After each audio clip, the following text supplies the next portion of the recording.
out the signals for the Baltimore Colts. Unitas gives to Amici. The Colts are the world champions. Amici scores. It's amazing, sensational, dramatic, heart-rending, exciting, thrilling finish in the history of college football.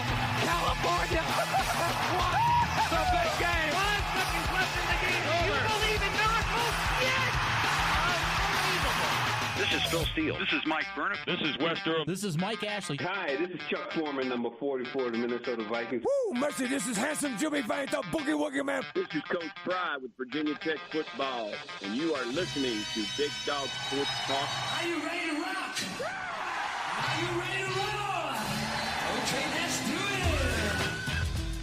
it. You're in the doghouse with Rick Watson on Big Dog Sports Talk, presented by Pulaski County Sports and Entertainment. Join us in the Family Fencing Studios and chime in on the McClellan Chiropractic chat line. He's keeping cool with help from Little River Heating and Air, but this show is straight fire. And now, the big dog, Rick Watson.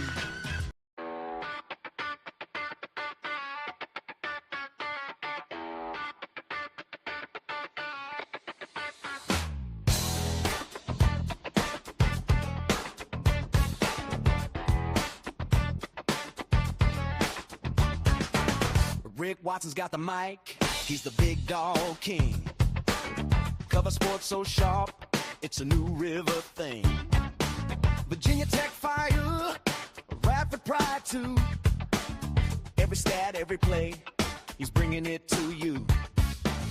He's got that voice, deep as a valley, breaking it down, no dilly, no dally. Big dog sports talk, feel the bark, feel the bite.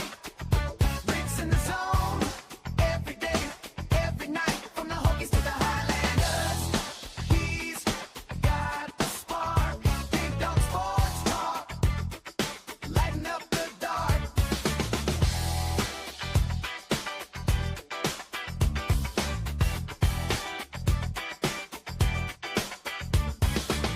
He's got the scoop, faster than a sprint. Calling plays like a coach, every word's a hint. From the courts to the fields, the stories unfold. Rick's play-by-play, worth its weight in gold. With a laugh and a growl, he'll pull you in. Big Dog's podcast, let the games begin. Big Dog Sports Talk, feel the bark, feel the bite. Rick's in the zone, every day, every night, from the Hokies to the Highlanders. He's got the spark, Big Dog Sports Talk, lighten up the dark.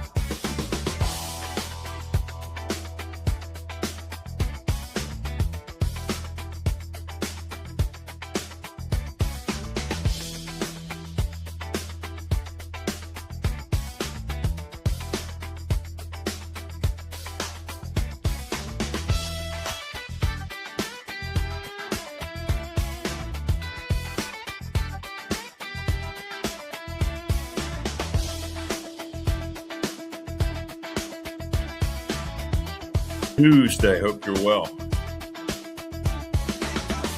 Talk, feel the bark, feel the bite.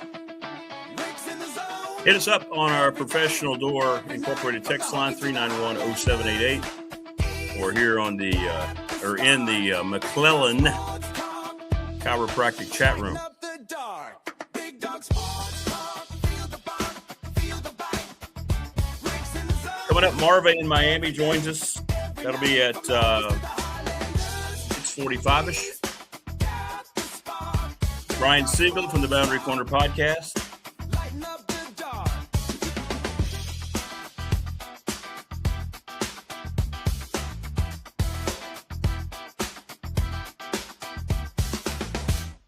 There we go. And then Mike Burnham will join us as well, as we'll get you queued up and ready to go for the spring game coming up on Saturday.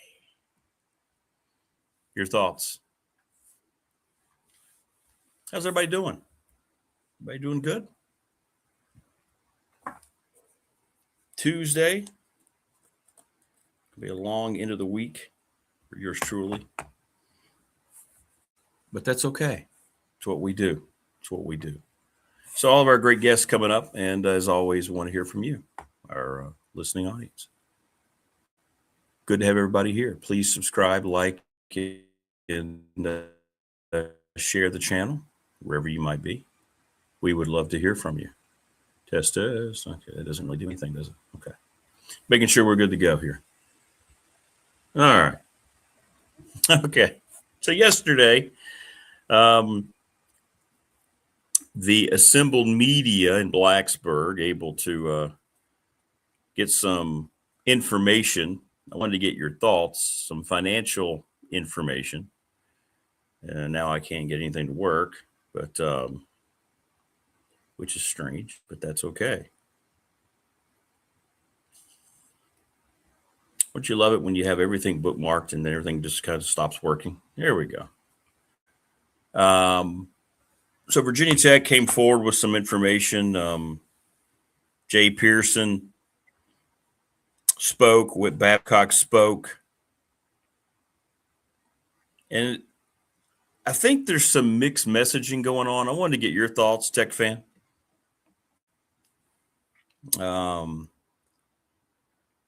Some of these numbers that came forward. I don't know if anybody, I had a lot of people on our professional door text line. Did anybody ask Whit about leaving? I don't think so. I didn't see that. But anyway, it was an awareness meeting of where Tech is financially. I'm not sure exactly how this should make you feel if you're a Tech fan, good or bad or indifferent, or if it's just a casual update. But Babcock made some weird comments about James Franklin. It was a little strange, But I want to get your thoughts on it. We'll go over some of the highlights of it, and we'll see what all you have to say about Tech and their fundraising. Are they in a position to keep up? Are they in a position to keep basketball prominent? And we're talking men's basketball. I'm not sure anything was really answered in what was reported. I told you months ago that the biggest part of that money that had been the new budget, that, what was it, 229 million, whatever it was, that most of that was already spent. And it kind of came across yesterday in some of the comments that they didn't say that, but it kind of felt that way. But we'll get into it, and we'll get your thoughts on all that. Lots of criticism directed at CBS for their coverage of the Masters. Now, I did not watch enough of it to be able to comment on it, but apparently they missed something big on the last hole shot or something. Too many crowd reactions. I don't know. You tell me if you watched it. Did you notice a big difference in the Masters coverage? Since I didn't watch it, I'm not going to sit here and make a comment on it, but I did read a lot of people complaining yesterday on X in the aftermath of it. From your grandma and grandpa's cherished memories, wouldn't you trade a bunch of tomorrows to have one more day with them to store as a lifelong treasure? Reminiscing in Palm Coast, BDST is live. Absolutely. I would give everything I own to have one more day talking to my mom. Yes, 100%. I get what you're saying, Morris. Absolutely. Absolutely. Yeah, no surprise at all, Vic, on Caleb Wilson. I mean, that was a done deal. The only reason he went to college is because he had to. That's the only reason. The only reason that he went to college. Yeah, if you're looking for a program to talk about the WNBA draft, then you better search for a new program. If a tree falls in the woods and no one's there to hear it, did it happen?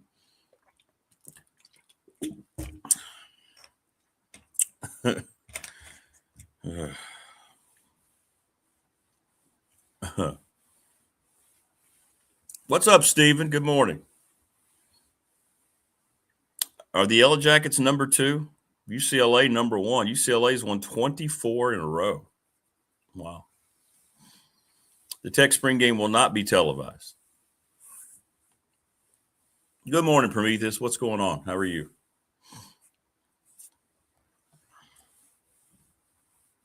will not be televised. People seem anxious. All right, so let's get into some of this. And I want to get your thoughts because I have not a dog in the fight about Tech's finances. All right, so Jay Pearson led off the first presentation by the athletics committee yesterday, saying that the gathering is an awareness meeting, not an action meeting. Whit Babcock got up there and went through his roster of lieutenants, confirmed John Boleyn will be out in June. Too much rejoicing from Tech fan everywhere.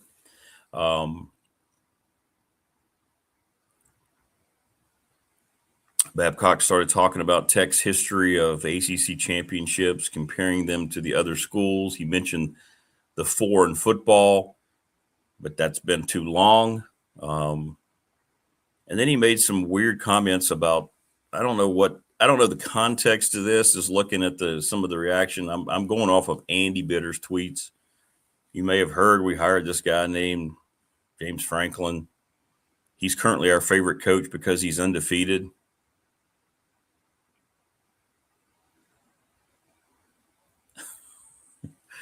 Babcock says season ticket sales are 4.3% ahead of where they were last August. I guess that's good. I don't know. I guess I kind of figured it would be a higher number, but I guess overall that's pretty good.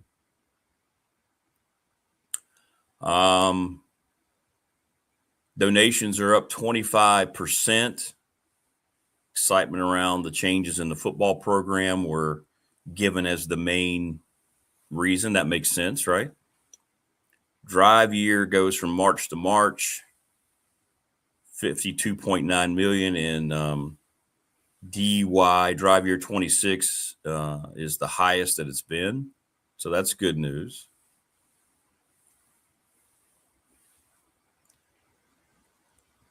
What else stands out? Jay Pearson interjects about the partnership between the university and athletics regarding the investments being made. And here's what I thought was interesting. And this is where, is this an admission that they're falling behind and they didn't want to come out and say it that way?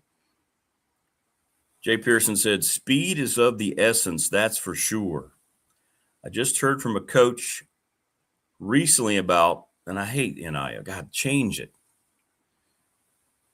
It's pay for play budget. And now we're falling. Well, here we go. The coach said, and now we're falling behind on that again. Emphasize speed. We have to move quick because everything else is moving quick in this industry.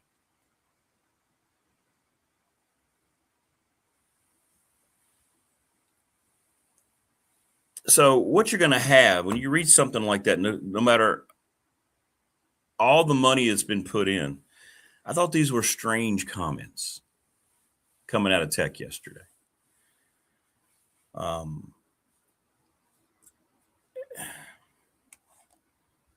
So you have this brand new budget that you were so proud of, stuck your chest out, 200 and whatever it was million. You just announced that the donations are 52 plus. It's the highest it's been. But yet your closing statement is, we have to move quick. Everything else is quick in this industry, and coaches are saying, hey, we're falling behind. Speed is of the essence. Well, and what this outlines, and we're going to use Tech as the example, this is why this is not sustainable, and this is why all this is just insanity. With as much money has been filtered into the Tech athletic department since we started this program in August. I guess that was announced, in November officially? No matter how much money was guaranteed by the board of directors that was added, and now you have this $52 million, which they're lauding, they're still saying we can't get caught up. By the time you get that money, at least I'm just reading between the lines, by the time you get that money, and I'm not singling out Tech. I think this is true everywhere. This is why this is just, what we're doing is idiotic. in athletics, college athletics. But as soon as you get that and you think you're in a good space, now Jay Pearson's saying we're already behind again. And it hasn't even been, what is it? What is that, 6 months? So if that doesn't tell you how ridiculous this whole thing is about paying these players what they're being paid, I don't know what does.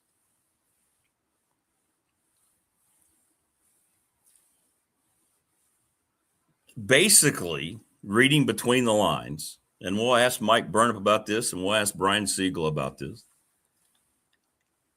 To me, it feels like they're still saying they're behind, and that the speed of cost is outdistancing the money that's been raised. So when he says he heard from a coach about their budget, I'm guessing that's probably Mike Young, because the comment was, well, now we're falling behind on that again. We have to move quick because everything else is moving quick in this industry. Where can you go, Virginia Tech? Look at what your fans, look at what your donors are providing. That's the highest year from March to March. You announced that. What else can they do? I mean, what else can they do? How much more money? And this goes back to what we've been talking about a long time. How much more can you give?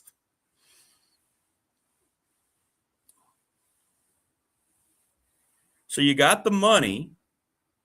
You had just announced the highest year-to-year donation pool that you've had.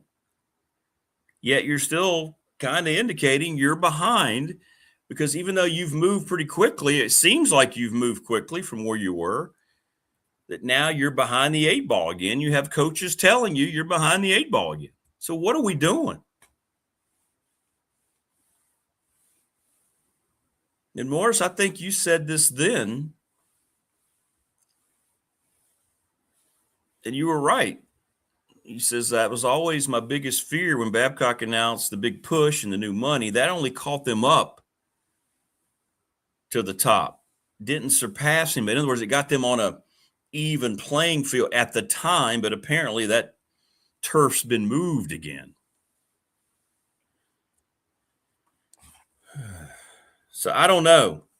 To me, it was a mixed message. I thought it was going to be more of a fist pump and a well done, and here we are now. But that's not what I got out of it. We'll see if other people interpreted it differently. How I interpret it may not be how other people look at it. So, again, that's what we invite on this program, open-mindedness.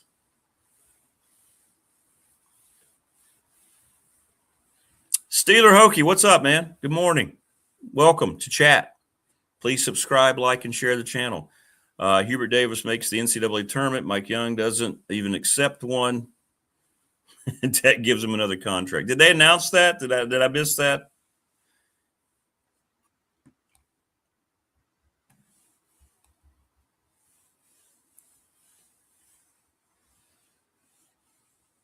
Hey, there's our legal counsel. Where were you yesterday, Richie? I was asking lots of golf questions of you, and you just ignored me. We were talking lots of golf yesterday. You'd have been proud. So was the coverage not good? I saw a lot of that yesterday, a whole lot of it. I mean, it was universally panned by lots of people who don't spend their time trying to pan things. They just wanted to sit down and enjoy it. But apparently CBS missed something on the very last hole, a shot, or too many stupid crowd reactions is what I saw. Yeah, I don't want to see the gallery's reaction. I want to see the players. I want to see the drama unfold. Right? Morris says, so now we're not sucking eye tit. We're sucking the third behind the front. Yeah, I don't know, man. I mean, I read those comments. What do you think? Did I just interpret them wrong? Here's the comment from Jay Pearson. I just heard from a coach about NIL, pay for play. He says, well, now we are falling behind on that again. We have to move quick. Then he said on his own, because everything else is moving quickly in this industry, then it's time to readjust the industry, because your business partners cannot keep up. The people that are supposed to build this industry and continue it, which is all those institutions, they cannot keep up. This seems like to me an admission that there's no chance Virginia Tech or anybody else, no matter what kind of posturing they take, is going to be able to keep up with this locomotive that is these unbelievably disgusting salaries that athletes are being paid. And I'm going to say it because I have been a proponent over the years. No athlete going to any school deserves $3, $4, or $5 million. None. It's ridiculous.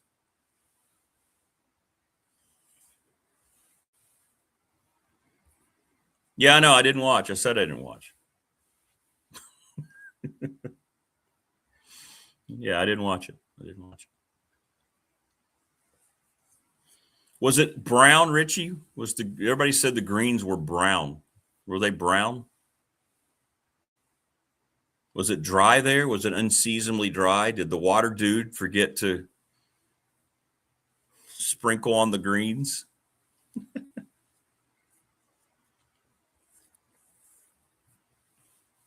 And by the way, hey, golf people. So where do you fall on this? Is this a moral thing, an immoral thing?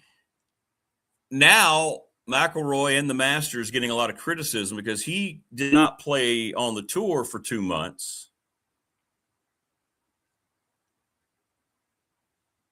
He did not play on the tour for 2 months, and all he did was play at Augusta to prepare for the Masters. Is that an unfair advantage? Is that okay? I don't know. I'm not a golfer. I don't know the etiquette, and there's some strange golfing etiquette out there. That's being heavily criticized in the aftermath. I think he even addressed it during his post-green jacket ceremony, the late presser. Did that take some of the oomph out of his back-to-back wins? I mean, I don't know. I'm asking the question. The broadcast was on a 7-minute delay? Really? You're there to broadcast it live. Why was it on really?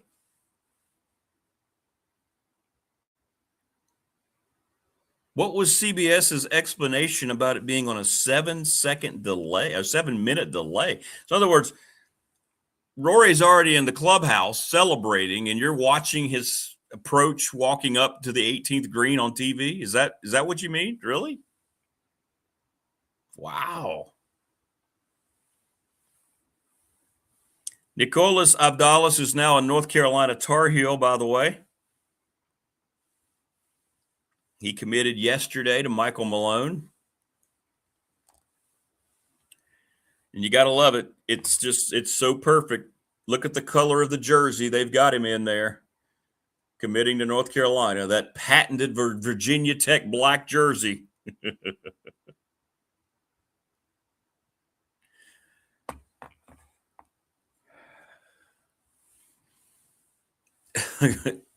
DeChambeau's 5-iron made by a 3D printer did not help him make the cut at the Masters. Made by a 3D printer, really? What the hell's that about?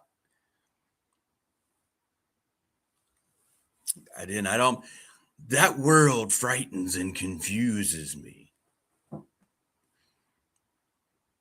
Why? I want to know why the Masters was on a 7-minute delay on CBS. Did they announce that ahead of time, or did we find out after?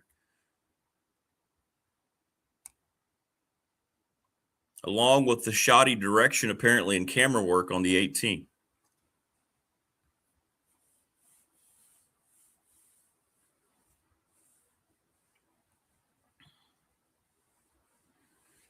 If you win it, you can go practice more. So go win it, I guess. See, I don't know. I don't know the etiquette. Let's relate that to a team sport, right? Leading up to the Super Bowl, the national championship game, you can say, yeah, we've been practicing in the stadium we're going to play in for about 3 weeks now. We had nothing else to do, so you let us in the stadium. Would that give you an advantage? I mean, I don't know.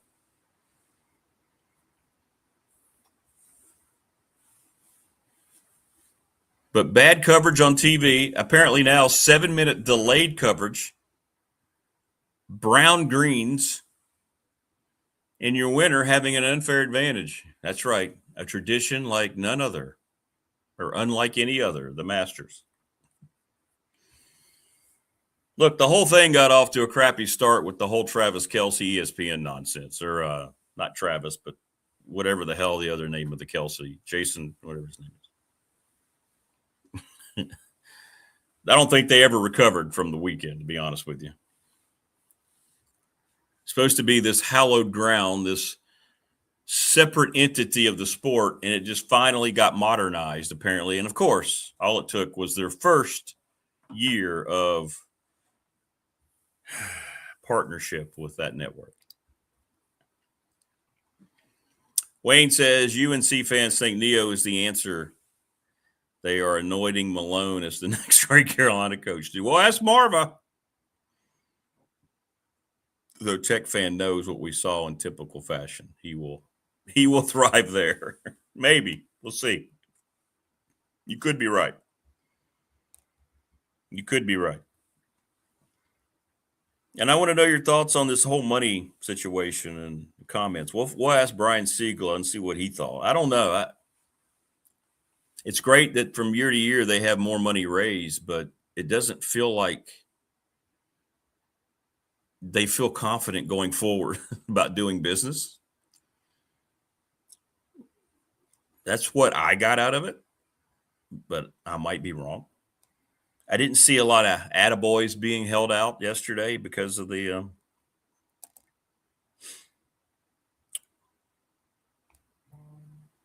so I don't know.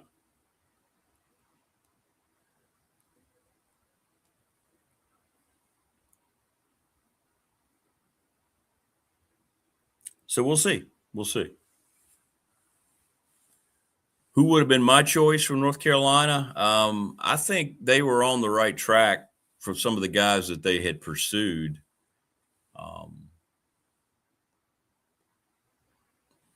Dusty May's name came up a lot early.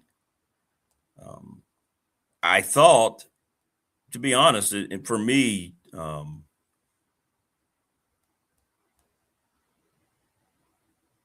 I thought that it's a good question. Probably for me, sorry, I'm answering somebody here on our text line.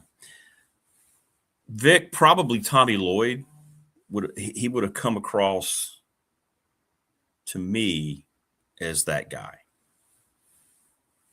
But who knows? I mean, Michael Malone maybe end up being a good hire. I don't know. Prometheus says they keep asking for money, but I haven't seen many, if any, fundraising like they mentioned. Brian says Neo definitely wasn't a lottery pick, but I think he probably just hit the lottery. Yeah, who knows what they paid him, right? Tech wins on the field, money will come. It only comes down to performance if they want donations. But how much more money can come? That's my point. Let's say they have a good football year, which I think they could have. They could surpass what everybody's expectation might be. But if you already have the highest ever March to March donations at $52 million, how much more can you expect to get?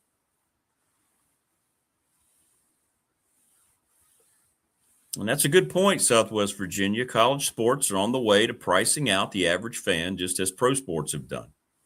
And many of us will lose interest, just like with the pros. I think that's very accurate. It's going to be hard to maintain your dedication on college football Saturdays, knowing if this keeps going, if this model keeps going. If all the Trump stuff completely gets shelved and there's nobody in the NCAA that can enforce anything, then I don't see people staying involved. No, I don't.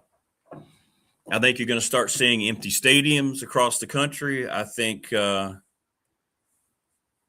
don't know when that might happen, but if this thing continues on for the next couple of years and these athlete salaries of just nonsensical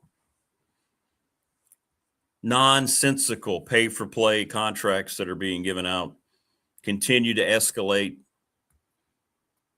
You, the fan, me, the fan, are going to be asked to pay more money if we decide to go to watch. Your subscription services are going to skyrocket when the new TV deals are cut, which are coming up with a new expansion in a couple of years. Everything's going to go so astronomically high. You're going to have to ask yourself, do I really need to do this anymore?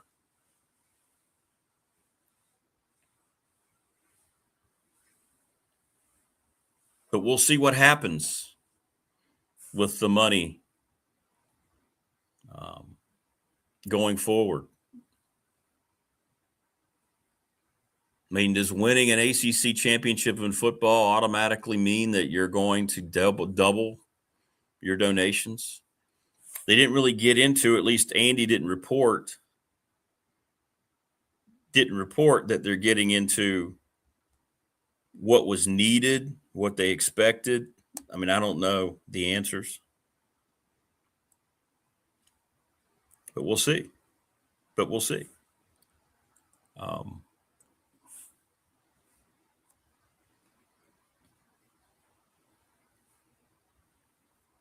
All that comes with winning. Maybe.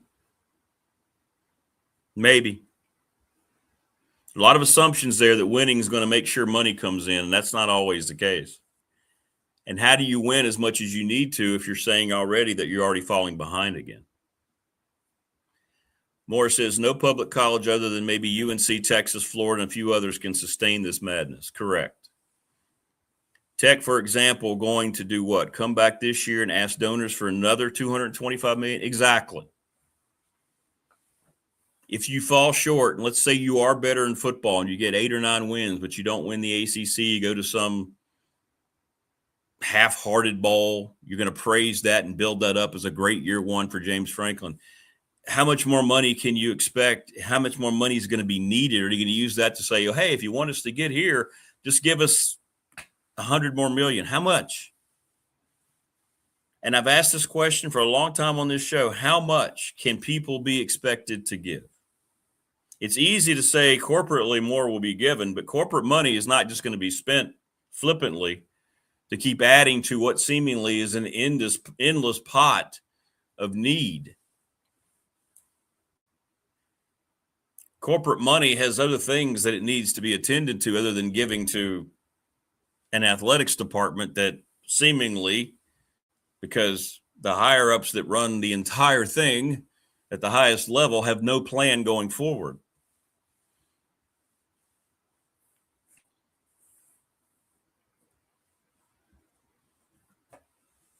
Everybody's assuming that if you get 9 wins in football, whatever, I don't know what winning, the definition of winning enough would be to all of a sudden. I mean, do you think winning, I guess my question is, do you really believe that winning alone will help Tech get to that level? Whatever level that is, because it wasn't really defined. It was just indicated yesterday that Tech's already falling behind again because things are, quote, moving really fast.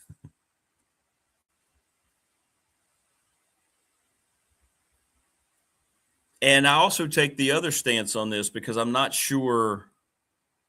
We said this a lot too. I was told by someone over there, I'm sure somebody who was in the press conference yesterday or at the press conference, that this is all just a money laundering scheme. How much of what we're told, how much of all of this is actually legitimate numbers? I don't know the answer.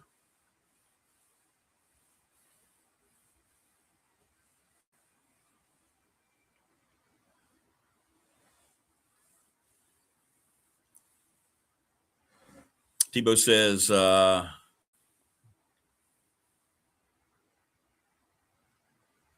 you pay for it in ticket sales. That comes with winning. Well, Tech sells out, right? I mean, their fans have been great.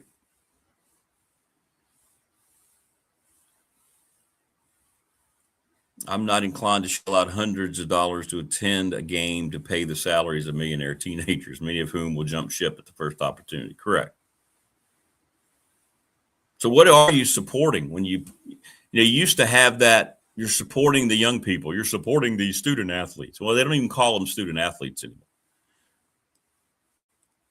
But you're looking now to help pay the salary.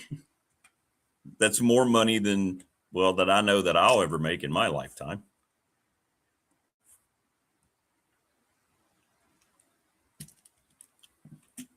Ridiculousness of how this has just been so accepted to shell out $4, $5, $6 million to an college athlete, as if it's just, and they all have agents now. You're going to call and talk to me? Talk to my agent.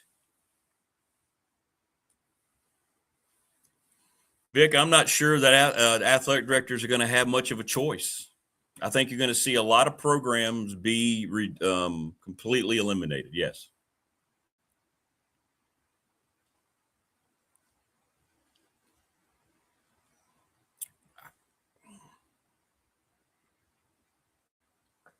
But I knew that, yesterday, Andy, because Andy talked about it, Damien had talked about it, having the opportunity to sit down and get the financial report. And I thought it'd be a lot more positive than what came across. But then again, that's just my take. We'll see. It's hard, Wayne says, to invest in players for hire. I guess in 10 years, fans will be used to it. But we grew up watching players develop and become school legends.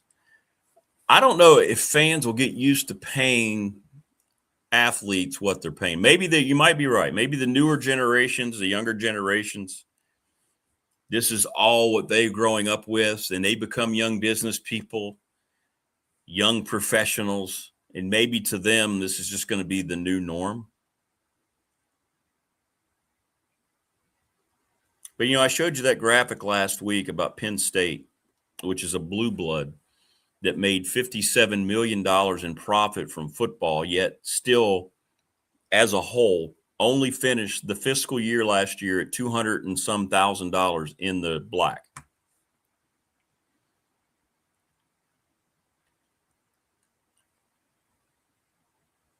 I've heard women's basketball players are leaving some of the top programs and asking for 7 figures. Women's basketball players. There's not one women's basketball program that makes any money for its institution. UCLA just won the national title. And I saw some quotes out there yesterday that program lost over $1.5 million last year. And now these players are asking for 7 figures on the women's basketball side.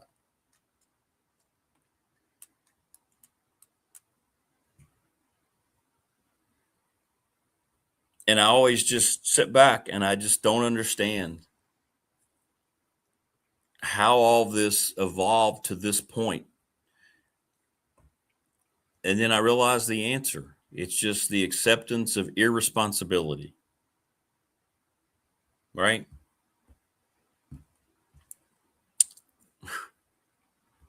Powerless when you know you're powerless to stop what you could have stopped and you watch it come. Right? Crazy. It's crazy.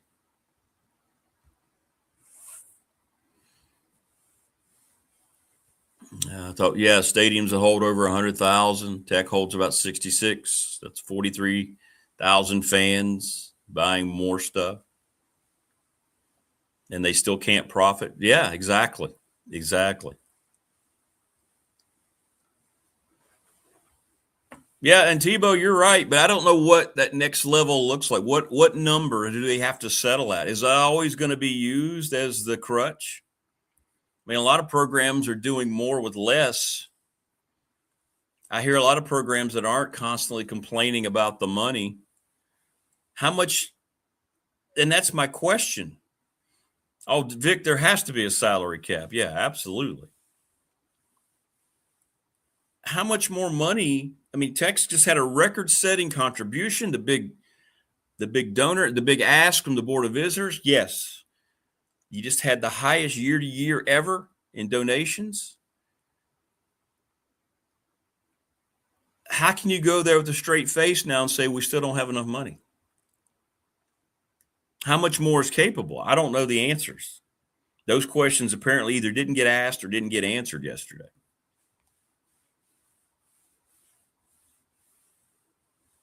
But Wake Forest has no money. They won 9 games. They beat a good SEC team in a bowl game. They hired a coach that nobody knew anything about. And to be honest, he should have won Coach of the Year.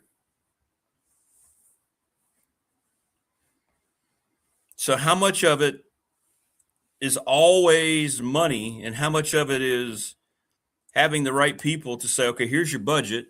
This is all we can do. We'll do the best we can. And you go out there and try to put together the best product that you can, given what makes sense to that athletic department.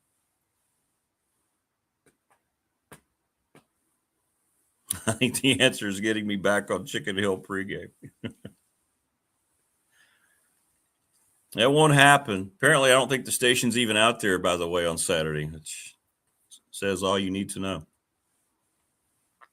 Prometheus says Tech will never be at the top when it comes to money. They will have to continue to do more with less like Frank did. That's a great point. I just think what we've done or what is being proposed out there, and we'll ask Marva, like, it all comes back to, well, you don't have enough money or too many times. And I'm not saying Tech is doing this. I'm just saying that you hear it a lot from other schools. Well, how, Tech kind of said it yesterday. It's going fast. We're falling behind. If you have the right people, if you have the right coaches, if you have a staff, if you have the right type of going out and assessing talent and getting people to buy into what you can do for them, is it always the highest bidder? No. Texas Tech bragged they spent the most money of anybody in the nation last year. They put it out there. They released it on their own social media. Over $40 million they spent on their roster. Did that get them a natty? No, it sure didn't.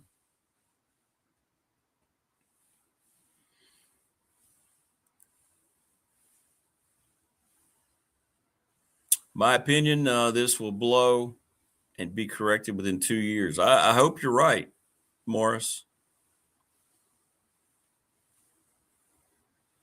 Yeah, it is. It's completely unsustainable. Change is definitely coming. Yeah. It has to. I've never heard of anything like this that continues. I watch a lot of documentaries, Marv will be here momentarily. These major companies that have to file for bankruptcy just to, kind of restructure, and then they build themselves back up. They have a lot of money coming in, a lot of money invested, but they still can't run their business the way they were. They needed protection. Are we going to start seeing that from athletic departments?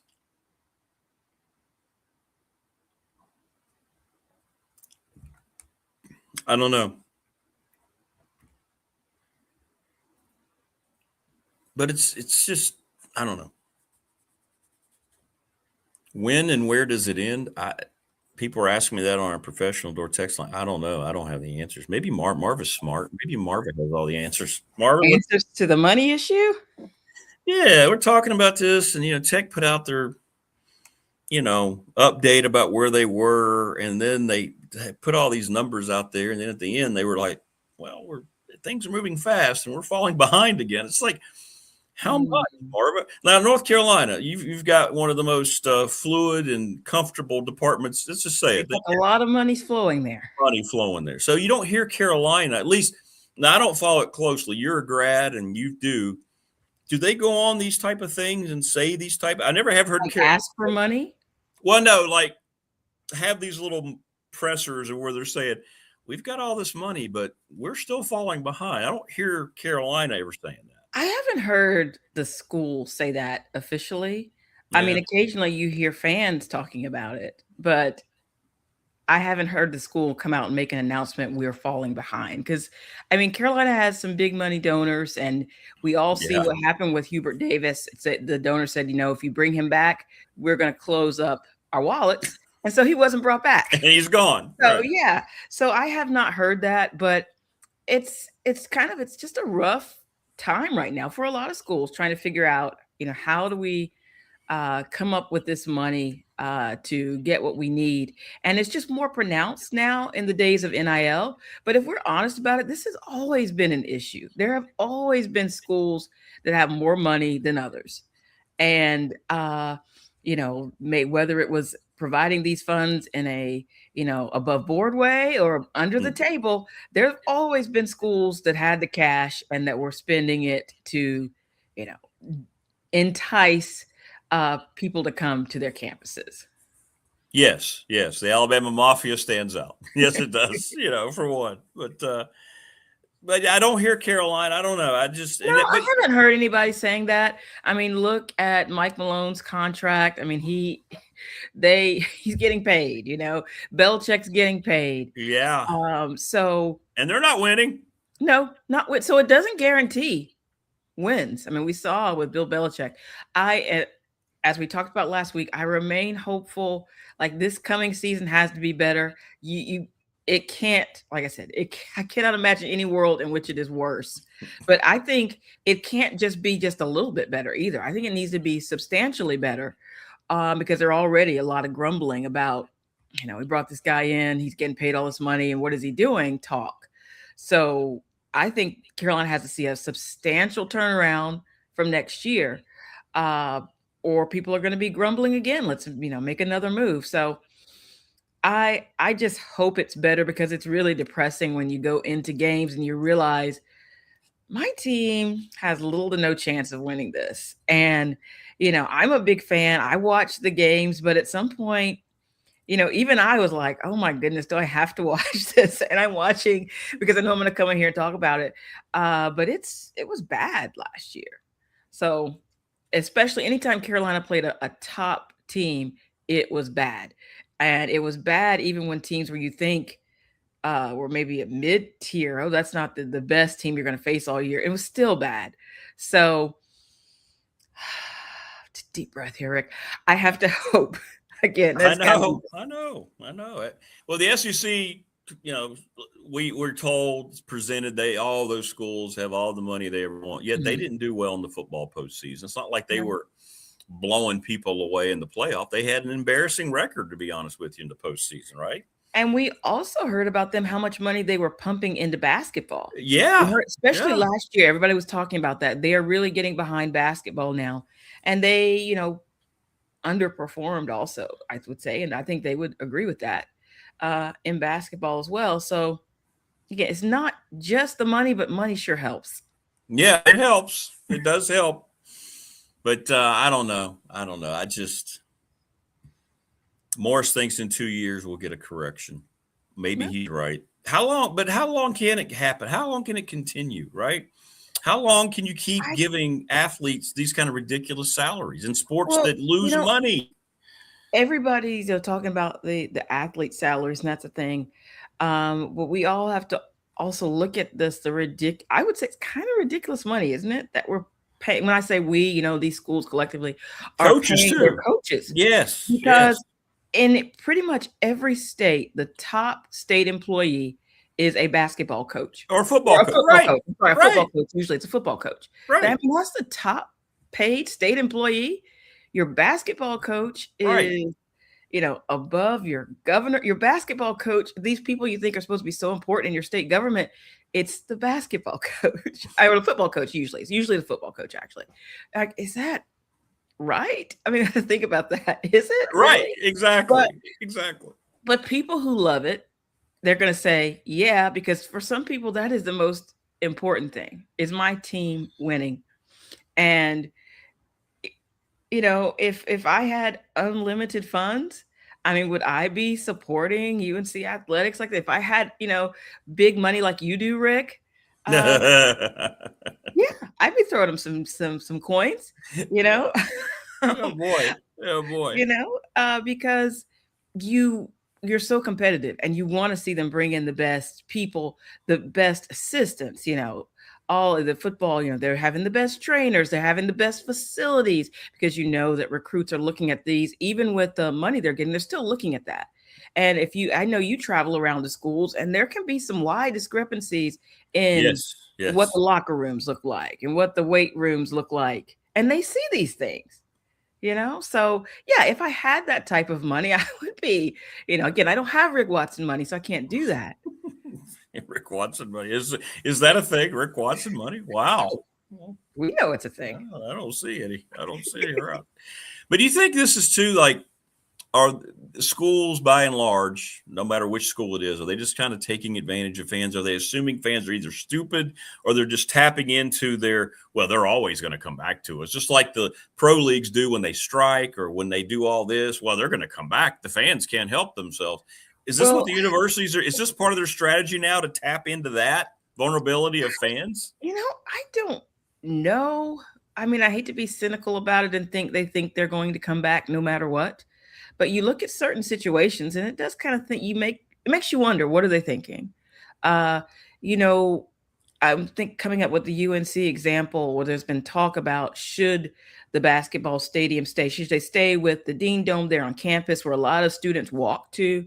Or should they move it off campus and they can get in more of these luxury boxes? But they don't have luxury boxes. Now get these luxury boxes in. Yeah. And a lot of people are against that. A lot of people who went to the school even are against it. The people who are for it seem to be the big money people, because then they can get a fancy suite to get in. And then sure. But it prices out, though, a lot of the diehard fans who would love to be there and would be nice and loud. And it's going to be inconvenient for students. I still think students would go, but it's just not the same experience. Like when I was at Carolina, I actually lived on campus all 4 years, and wherever I lived, I could easily walk there. It was nice. And I think on-campus stadiums are nice. And they took this off the table after, bringing in Mike Malone, because that was too much change. Let's not, put Mike Malone in this situation right now. But it's just, that shows the example that a lot of people, that's not who they're thinking about anymore. They're thinking about, but this is kind of how our society works, right? I mean, the money talks, right? Unfortunately. And so we see this happening. And I hate it for schools that feel like they're going to be left behind. But at the same time, I have to be honest about it. There are always schools left behind, even before this stuff came into play. Yeah. Some Absolutely. people just can't compete with the bigger schools that have the people who are just willing to write huge checks. And when you write a huge check, you expect to get certain things in return. Is that the only complaint about the Dean Dome, is the luxury boxes? Because I've been there. We've called several games there. I think that place is awesome. Like, it looks great. It's a lovely place. Like, I know I'm a bit biased, but it's still it's a great place to go watch a game. Yeah. But that's it. They're not, because you don't have those luxury boxes, you can't make extra revenue off of that. So it's not even about adding seats, because I mean, it's already got a lot of seats. Yes, it does. I don't know, yeah, it's got a lot of seats. I think the new plan would even take away some seats, but it would add this, luxury experience. It seems like that's the way to go, instead of just building a whole new arena and spending however many hundreds of millions of dollars that would take, right?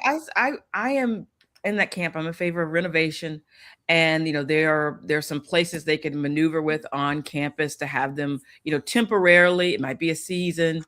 You're playing somewhere else, and then that's gonna. The other thing is they're like seats that people get and they keep year after year after year. And I believe that some of those would be lost. And so it's a hard situation, but I prefer, and not just for you, it's lovely when you have it right there on campus. I mean, I've been to see basketball games other places, and it's just fun. It just makes it's a campus experience, it's a little bit different. But,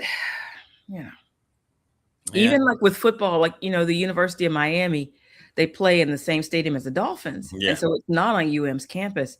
And people who go to those games, they have to drive a good way. And of course they still go, but it's a totally different experience, and that's not really your place. I mean, you play, and it's really the Dolphins' place. That's just it's just different. Well, like I said, I was told by someone over in Blacksburg that it's a money laundering scheme. And he said one of the reasons is you never hear about how much money they have to have. They just keep on asking for more and more and more. Come on. We don't have a number. We don't have a goal, but let's just more. Just What are more. they We need asking more. for? But when they make that appeal, like to Tech fans, what are they saying we need it for? Do they go into detail or just to keep our sports programs competitive?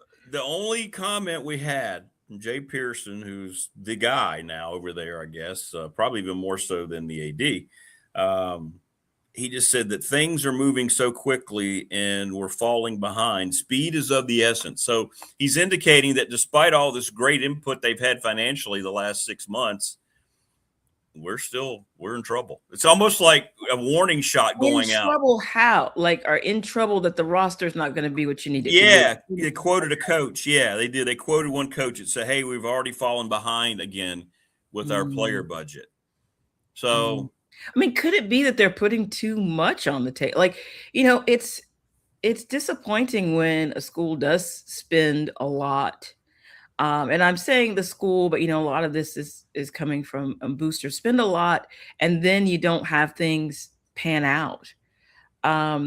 You have to get creative, I think, these days. I think the best coaches have to be very creative, and they have to make sure that the scouting is. I mean, I think people are scouting like never before. I mean, you are. Oh yeah. You are having to find these gems. They're incredible players at some of these smaller schools.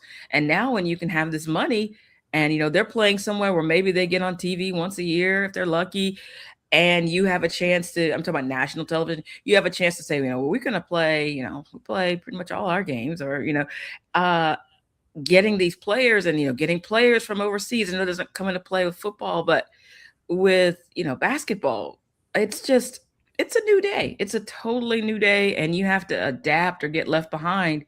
But I think this constant asking for money, you have to see where do you end up, because I think if your team gets on a roll and is really doing well, then people are gonna be like, well, we want to stay here. But if you haven't seen success in a while, you might become a bit jaded and like, oh, I don't know.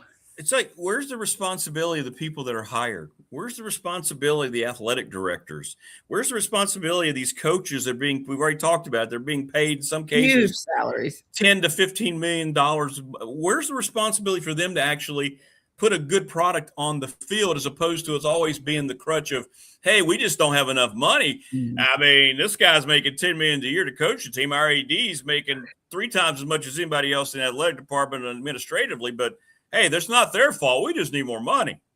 But right? I think also some of it has to come back to just kind of the old-fashioned things. You got to be willing to work with people and develop them. And, we're seeing that now. Some people, it seems like the coaches want the ready-made players. And there going to be a few of those, right? There's a few of those that are just like superior, athletic skill. And it doesn't really matter too much where they even go. They're going to be a success. Caleb Wilson. Wilson was an NBA guy. Yeah, exactly. But I think it's better, or it's more, to me, more fulfilling to watch when you see someone who was, they're okay. And then they turn into a really good player because they've been, of course, putting in the work themselves, but also a coaching staff has been working with them. And I don't know if are schools even going to be patient though with that now? Are they going to say you can do this? They're going to say, oh, you didn't get it done. And I think everybody's feeling pressure. ADs are feeling pressure. Coaches are feeling pressure. And so they may feel like we don't have time to truly develop a player like they might have done in the past. We got to get as many of these, ready-made guys as we can. And that was especially hard on football because the rosters are so big. I know. I think you want to have a nice mix though, right? You want to have some of these top talents with some guys you can bring along, and maybe even be allowed to bring somebody along slowly, because now everybody wants it now, or we're just going to go in a different direction. Right. No, 100%. All right. So you have a now direct Virginia Tech connection with your new basketball coach, Michael Malone. Nicolas Abdallah signs yesterday. You lose the #1 high school guard in the country. He's reopened his Well, Rick, I had a question about that because yesterday I was reading about that. Carolina lost this guy. And then today I was reading things that said Carolina decided they wanted to go in a different direction. And so I'm wondering, well, what's really the truth here? I don't know, but I just thought that was interesting because yesterday I was like, Carolina lost this guy. He decided. So I just thought, well, maybe he felt a certain connection with Hubert Davis and Hubert Davis isn't there money. anymore. It's money. Well, I mean, it could be money, but it was just so the way all the stories I read yesterday, Carolina lost this guy. He decided to go open back his recruitment. He's going elsewhere. But then this morning I'm reading, more stories about it. And it's like Carolina decided they wanted to go in a different direction. So I don't know what the truth is. I do know that Carolina's trying really hard to keep Henry Vessar. And I think that Carolina's going to be able to keep him because his stock has gone down in terms of what he might be able to do in the draft. And so I feel pretty good about the front court. I'm not really sure what's going on with the back court right now. So Carolina was able to keep another commitment. He came back out and said, yes, he's staying with UNC. I don't know what's happening, but it's just one of those things where a lot of stuff is happening. A lot of stuff is happening behind the scenes. And so I after watching Mike Malone's press conference, because I think when we talked last week, he had his press conference, I believe, that night. And so I actually had to listen to it. I was doing a radio thing because I had to take my daughter somewhere. So I was in the car listening. And I really liked what I was hearing. I liked what he was saying. And I liked the fact that so many people coalesced behind him. So many former players endorsed him, including some people who had played for him during his tenure in the NBA. And he just seemed to be on the right track. So kind of last week we were talking, it's just I didn't know that much about him. I mean, I knew about his connection with his daughter who played volleyball at UNC, or plays, actually, she's a sophomore. And he just, I don't know. I feel much better about it. Some people were like, oh, we'll never win again. I mean, people are just so dramatic. No, Carolina's Carolina's I don't know. It's just fun for me to watch. But yeah, I feel pretty good that he is talking about things the right way and that he is going to, make some good moves. So I feel much better about it. I mean, I didn't feel bad about it, but I just felt like I didn't know as much. But just learning more about him and the support that he has, and I'm feeling pretty good about him. Well, I think I saw some people. I think it's what you said. I think it's the latter. I think Malone looked at. He's going to come across as being more of a portal guy because he's coming from a pro background. So I think he's going to look at some of these high school guys going, why are we paying him that? We can go get a guy like Abdallah or somebody else out of the portal I know can play this game at this level. Those are going to want to be the guys that I want to coach my first team here. So maybe it kind of feels like to me Carolina told the kids' handlers, we're not giving you the 7 figures we were going to give you. We're going to take that money and go. I think that's probably what happened there. Yeah, maybe that is what happened. And, we've seen some coaches make this decision. I remember during the tournament, I saw an interview with Rick Pitino where he said he's just not interested in high school players. I know. He came right out and said it. Yeah. I mean, that kind of blew me away. He's not that in, but I mean, I see why, because you got a known quantity when you're dealing with transfer players. More so than high school, right? Because you've seen what they can do the college level already. And it makes a different, for a different experience. And I kind of hate it for kids coming out of high school. But I know, obviously the very best players coming out of high school, they're going to find a place to go. We don't have to worry about the Caleb Wilsons. Right. They'll find a place to go. Right. But the guys who the fringe guys, yeah. They may not be able to go to the big school they dreamed of. They may have to go to a smaller school. But then they go there and they prove themselves, and someone will pick them up exactly out of the transfer portal. Yeah, after 1 year, hey, let's go get my millions. Kind let's of go prove get my it. What is it? Prove it a year or whatever. So it's just different. It's a different world. I mean, we have to and schools just have to kind of deal with it, figure out what to do. So I kind of hated it when I read that Rick Pitino comment, but then again, it made a lot of sense. Ryan Pry, the attorney, says Michigan winning, much like Indiana in football with teams full of transfers, didn't help inspire other schools to be patient too.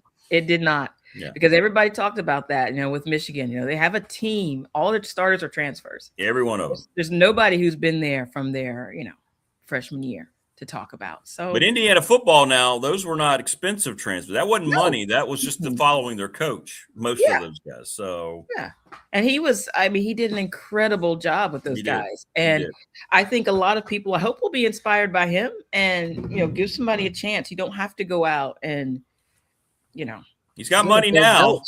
Yeah, he's got money now. Mark Cuban gave him $30 million just to go buy players. He said as much. Here you go. Go get who you need. Go get them. Go get them. See, that's what I mean. So if I had that, Mark Cuban, Rick Watson money, I might do the same. I might do the same. The players after a month, that Rick Watson check bounced. What was going on there? You told me. I don't know. So, but Carolina, what I'm saying, Morris is right. Carolina has God money. Yeah, Carolina's never going to be one of those schools to go, we don't have money. I've never heard Carolina say that. So we got to pass the hat around, guys. It's not going to happen. Well, we'll see. It's interesting. It's very interesting to see where it all goes. But I think Michael Malone will be just fine. I think he'll be just fine. He seems like a good guy, and I'm glad that he has all that support behind him, because I think that matters. That's always been the case, at Carolina, that old former players will come back. A lot of times they would come back in the summertime and actually play pickup games with the new guys. And it's always been a thing. And so I'm glad to see that that's still the case, and they're supporting Mike Malone and that they're coming out. And again, that he said all the right things at the press conference. Yeah, he'll be fine. I feel good about that. And he won't be scared of this economy. He won't be scared. It's like, hey, I'm in the NBA. I know exactly how it takes to run a franchise. We'll be fine. He won't be scared. And I've also seen people talking about, like, with Jokic, how I just didn't remember this part, how, he didn't come into the NBA like he was heavily touted. People didn't see him as somebody who's going to be a multi-year, MVP. No. Like Keon says, we missed his draft pick during a commercial break because he was the guy that failed. By the way, here, let's review the last 5 picks, and the Denver Nuggets took somebody called Nikola Jokic. So, I'm excited by that also, because it does show, he can work on development. And I'm just excited. I think it's going to be good. And I'm hoping that people will be patient with him. But he even said, he's like, I'm not coming here, and to lose in the first round. And he was also, though, very nice. He said some very nice things about Hubert Davis, how nice he was to let him come into practice, and how he was even taking notes in the practice just because he's like, I'm a coach. That's what I do. It wasn't like he was trying to come in and, I'm going to see if I can get this job. No, it's just, this is interesting because I love basketball. And so I want to see what they're doing here. And he said that some very nice things about him, and how his dad, is also a coach, and how his dad had really admired Dean Smith, and he grew up watching him, and it felt real. And again, I'm excited about him. I'm excited to see what he does. I love to see all the support that he's getting from former players. You excited about the big Carolina spring football game coming up? I honestly don't usually pay much attention to the spring football game because it's practice. Talk about I don't. That's right. It is. It's just practice. I've never in my life been to a spring football game. No. But I like to hear the report afterwards, what happened. But Yeah. So. I'm with you. All right, good stuff. How's the fam? How's the little Everybody's people? doing great. Everybody's doing great. What did we just had? I think this was after the last time. We had Easter, and just briefly, because I know it's almost time to wrap up, but I always do Easter egg hunt with the kids. Oh, how'd that go? And no, I didn't do one this year because they didn't ask. Oh, that's I heartbreaking. bought the stuff to do one, and they didn't ask. So I think maybe last year was our last one.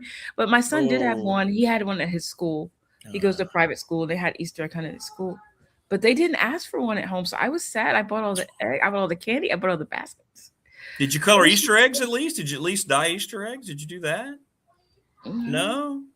Wow. Now, so they're growing up, Marva. They're growing up. Now, it's not too late to have one, but usually it's always excitement beforehand. And there was none. So, we went to church like we always do, but we just didn't do that in the afternoon like we usually do. Like growing up. Isn't your daughter almost a teenager? Yeah, she's 12. So she probably thinks, maybe she's too old. Wow, she's too old. She's too old. Plus, she's tall like you. She's like 6'2", right? Yeah, she's tall. So, lots of height in that family. Yeah. Well, anyway, yeah, I know. That's when you know they're growing up, when those things stop and Didn't they don't even ask. ask. So I didn't ask because usually I they're know. Okay, it just shows, as just a You're looking more forward to it than they are. That's the way I was too. All these things you experience with your kids, you never know when it's going to be the last time. Hey, we carving pumpkins this year, right? And they're like, Dad, are you an idiot? No, we got a party. Treasure all these moments, parents. You just don't know. You don't know when it will be the last time. Right. Yeah. All right. Well, have a great week with everyone. And you too. Keep that, Morris says, keep that Carolina blue Kool-Aid going, Marva. You're good to go. Well, yeah, she's a grad. Of course she is. Me. Everybody's excited. Exactly. Everybody. Yeah. No preseason predictions on Diamond Heels, but they're number 3 in the country right now, so just keep them in mind. This might be College World Series year. In baseball? Yes. Are they really? Yes. Check it out. UCLA is number 1. Okay.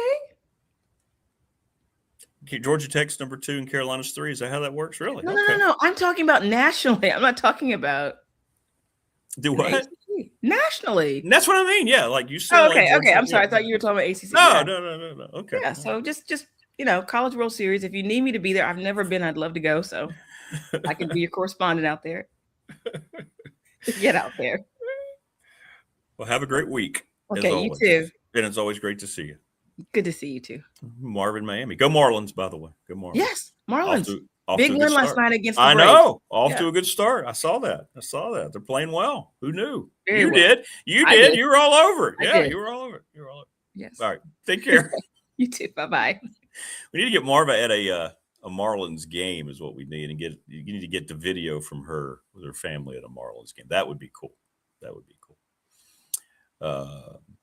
Good stuff from Marva. Brian Siegler going to join us from the Boundary Corner, and we'll get his thoughts on all these things that came out yesterday about the Tech athletics finances. Southwest Virginia to Texas says, I think the constant personnel turnover hurts the product because coaches have to dumb their systems down to accommodate it. Todd Grantham said basically the same thing. They don't have time to develop their teams and bring players along, just like what happened at Oklahoma State.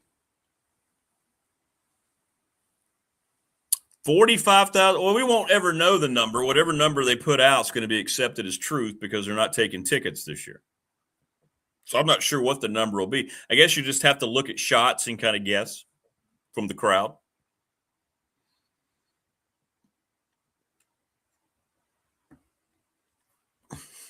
Right. So we're not going to really know the number. The number is going to be whatever number they put out there. I'm guessing no matter what the number is, it'll be exaggerated by several thousand just because they want to continue the hype and they want to continue the momentum build. Sure. Especially following up what was probably another veiled, let's ask for more money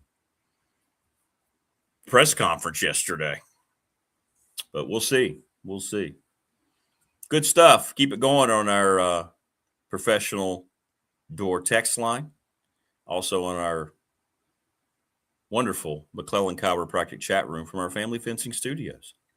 Brian Siegel from the Boundary Corner podcast joins us. What's up, BS? How you doing, brother? How we doing this morning, Rick? Doing all right. Well, first of all, let me ask you about how did it go last week with your mystery guest and your podcast? Yeah. So we had Tyrell Smith on. We were able to secure that. Good. Bring a former player, current staff member onto the program. Have a little discussion about his journey. Probably one of the more unique journeys for a player, especially one coming back and becoming a staff member at their alma mater. So it was a good discussion. He's a great guy, and seems like things are swimming in the right direction from a program standpoint by all accounts from him. So it was a really good discussion.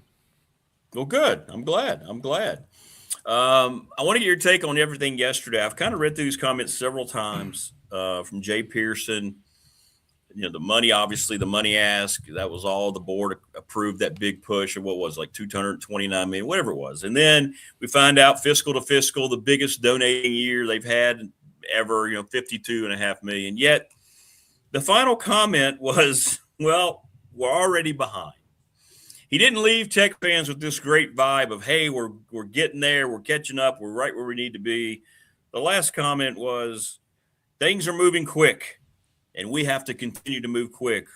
And coaches are telling us we're already falling behind. What were some of your thoughts on the comments yesterday from the pro? Were you there, by the way? Did you go? I was not there, no, but I was following along pretty closely. Okay, cool. I think the takeaway that I had, and I think I'm going to spin this as a somewhat of a positive, because what we're getting now is actually communication on how we're standing, where we're standing, what's being done.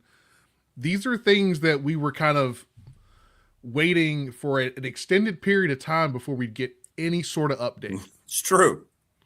So I appreciate the transparency. I don't want us to be, regardless of whether, we can have a separate conversation about whether this is a sustainable thing, all those things, but I like to know where we're standing and know what we need to do to get to a competitive point relative to our peers.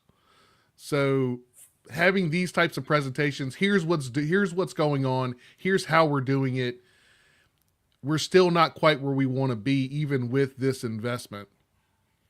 Okay, well, at least people that have the bandwidth to potentially give more know that. They're aware of that. They're not just, I've done my part and moving on to the next thing. It's like, oh, well, if I can do more, there's a need there. If I want this team to be competitive, if I want the athletics department as a whole to be competitive in this modern college football landscape, in this modern college sports landscape, we've got to do more from an NIL perspective, is what it seems like. I think from an organizational, from a structural standpoint, everything that happened in the last 12 months has been sufficient to bring us up to the level of our peers, and it's probably that additional NIL bandwidth where we're still maybe lagging behind some of them. But no numbers given, no goal money is given. Just, hey, we need more. At some point, don't you think these folks are going to go, okay, so what are we looking at here? How much more is more? What are we looking at? When are you going to be satisfied? Or is it a moving target, as it was kind of concluded yesterday by Jay Pearson? Look, things are moving quickly. They change every day, and our coaches are already telling us we're falling behind. So is that just kind of I feel like that was an intentional thing just to keep these donors understanding that no matter how much you've given, no matter how much we're reporting today, it's still not enough. Right. And I think that until we get to a point where there's some sort of legislation, even to make the numbers public and NIL deals public and all this stuff, until we're at that point where you can actually put a quantifiable number on, well, here's the sum of the contract, the NIL contracts that we have. Here's the sum of our, relative peer from a institutional standpoint. If we're not meeting that, at least that's something to compare against. But until we have that, it's really just more is better. Yeah. Right? Like until you've got something to compare, NIL payrolls against in the public sphere, it's really hard to have that comparison point. So I think it's really we're banking on word of mouth. We're banking on kind of all these people having conversations with others in this same sphere at other institutions as kind of that benchmark at this point. So, and we know we're not in the blue blood tier, and I don't think we ever will be, and I don't think that's the goal. I think the goal is to be at the towards the top of everybody else, and I think that's potentially an attainable goal, but I don't think it's a sustainable goal.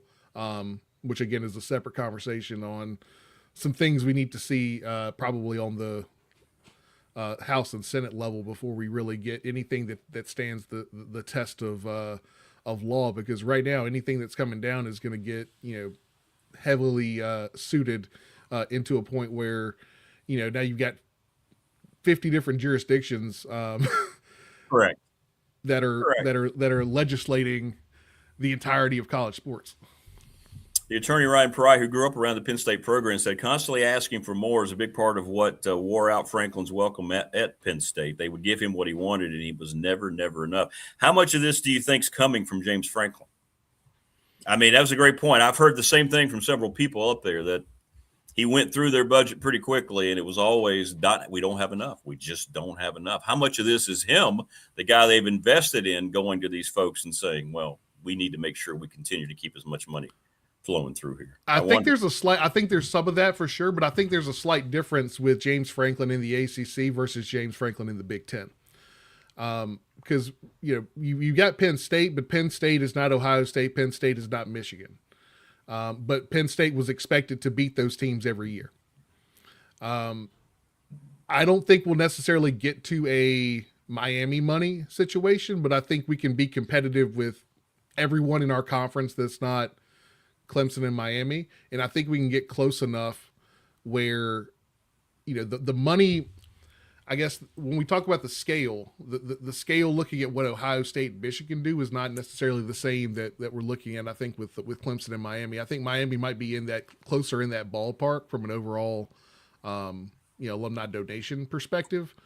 But I don't think that, you're really looking at the same war chest that is needed to win against a Clemson and Miami that you were looking at with a Penn State against a Miami or Michigan and Ohio State. So I think it's relative. So I don't think it's like something that's always going to be a sticking point, but I think we definitely need to be more competitive relative to our peers in the ACC. Tim Sands announced his retirement. I don't think there were any questions. Maybe I missed them directly at Whit Babcock yesterday about whether this is going to expedite his plans. What were some of your thoughts about that? We had the comment there from James Franklin a week prior that you have to be aligned with the president. Now that president's leaving, I don't know if he had prior knowledge of that, and I don't know how much say he might have in the new president. But how much does that adjust things over there potentially? I'm wondering if, from a institutional standpoint, if they're going to bring in a more athletics friendly president. It feels like it, doesn't it? Yeah, it does, and I don't necessarily know that that's a Franklin thing, because I don't think Sands was long for Virginia Tech anyway. I think we were looking at maybe a 2 to 3 year lifespan, so this kind of accelerates that by about 1.5 to 2 years. On the flip side of that, I think having a president that understands the importance of athletics, especially to an institution like Virginia Tech, where athletics has been a big driver of enrollment. It very much, looks and feels like a smaller version of a blue blood from how the athletics can drive the enrollment numbers, how it can drive all the other factors that contribute to academic success as well. So I think that's an important piece to consider when you're looking at a president. Yeah, agreed. It feels like that's going to happen. I would agree. All right, so we're up upon spring game week. Now you're excited. What do you think? The weather's going to be warm. It's going to be okay. I don't think there's any rain. It might be a little overcast, but no rain being forecast. So what are you thinking? What are you thinking attendance-wise? I don't know if we'll hit the 66. That's to be determined. But I think 45 is a really good number. I think if you can hit 45, that's probably you'll count that as a win. We'll see if we can pack lane. I don't necessarily know that I've ever seen that. I was there for the first spring game in the Fuente era, and I think that was like hovering right at 40, if I recall, somewhere in that ballpark. Maybe just south of that. I think 45, maybe even 50 is a reasonable number. Packing everything except for maybe parts of South or the high parts of East there, but I'm excited. I know we've got our pregame. You guys are setting up, aren't you? Yeah, we got our pregame tailgate up on Chicken Hill. Pete B from Two Deep and Sam, Dan Pultz from Tales from the Terror Dome. We got a couple of guys from Sons of Saturday showing up as well. So it's going to be Independent podcasts in the Hokie realm are going to be well represented up there on Chicken Hill. We got like 3 segments going about 15 minutes each. One of them just going to be kind of a let it fly, kind of off the beaten path type segment, and there'll be some bourbon there. There'll be some food there. No, it'll be a good time. Yeah, after you've spent some time with the Boundary Corner spring game Cavs, all that bourbon, you might say, "Hey, look, there's like 80,000 people here. Wow." It looks packed. It looks packed. We'll call it 80. Call it 80. Yeah, call it 80. A new record. Standing room only. Well, have a great time. I know you will. It's going to be a lot of fun, and I mean, there's going to be some good food. There's going to be some good drinks. There's going to be some good conversation. So it's going to be fun, and then we get to go and guaranteed to watch a Hokies W. So that's right. As long as there's no injuries, it's going to be a win. Doesn't matter. Right. That's Doesn't right. Matter. Get out healthy, and it's a win across the board, man. A win across the board. Who's coaching the 2 teams? Do we know? I haven't seen that. I think usually they announce the format like Wednesday or Thursday before the game. Okay. So we're going live Wednesday. Just a little bit of a pregame kind of things we want to look at during the game. So we'll talk about that a little bit, and hopefully we get the format before then, so we can break that down a little bit. I know my buddy Curtis on Boundary Corner. He's not a huge fan of the split rosters. He'd rather go 1s versus 2s, 2s versus 1s, mix that up a little bit, just because you do get a little bit better look of how guys are working together, what the depth chart's going to look like, things like that. And I know we're still kind of early, especially with the new regime coming in here from a depth chart perspective. There's still some evaluations going on. Got a couple guys that were nicked up that aren't probably going to be playing in the game, but I'm just happy either way. I'm happy that we actually have enough tackle depth where we can actually, if we're splitting the rosters, probably be okay, even with a couple guys nicked up. So I'm excited to see what we can do. I'm excited to see Grunt go out there and spin it a little bit. And I'm excited to see kind of what this Pride defense looks like. Yeah. Well, it'll look like the old defense. It's going to be the same. by and large. But, there's a couple new pieces mixing in there, so I'm excited to see what they look like. And, it should be a really good Saturday. Looking forward to it. I'm going to try to avoid a sunburn. Well, let's hope he shows up looking like he's not in witness protection again with the sunglasses. I don't know what's going on with him. I haven't seen him without sunglasses. The beanie and the sunglasses is the new look, man. Yeah. I don't think he'll be wearing a beanie on Saturday. Yeah. It's a new look for him. Yeah. All right, brother. Have a blast. I know you will. Can't wait to get your reaction to everything next week. Appreciate you, Rick, as always. Have a good one now. All right, brother. Take care. There you go. Ryan Siegler from the Boundary Corner. Going to have a good time. To say the least. I go back to what Coach Elmo said. What I'm looking for, let's get 22 starters that look good. I thought about yesterday at times what he said. And I think he's right. If you look at a team and a coach immediately tells you, well, like our depth, that might be a red flag. Okay, what about your starters? Now, you want to have guys who can come in if you need them to, but you don't want guys that are sitting and you're sitting there on game day going, maybe we should have started him instead of the guy we're putting at left tackle. Then your talent level's kind of. So let's see 22 clear-cut starters on Saturday. And I agree with Brian. I wish the format was the other way as opposed to splitting the squads up.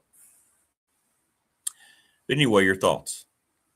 We're not going to know how many people are there. You have to just look if you're there and see the stadium because nobody's taking tickets. They're going to completely exaggerate how many were there to fall in line with James Franklin's request. That's just the way stuff like that works.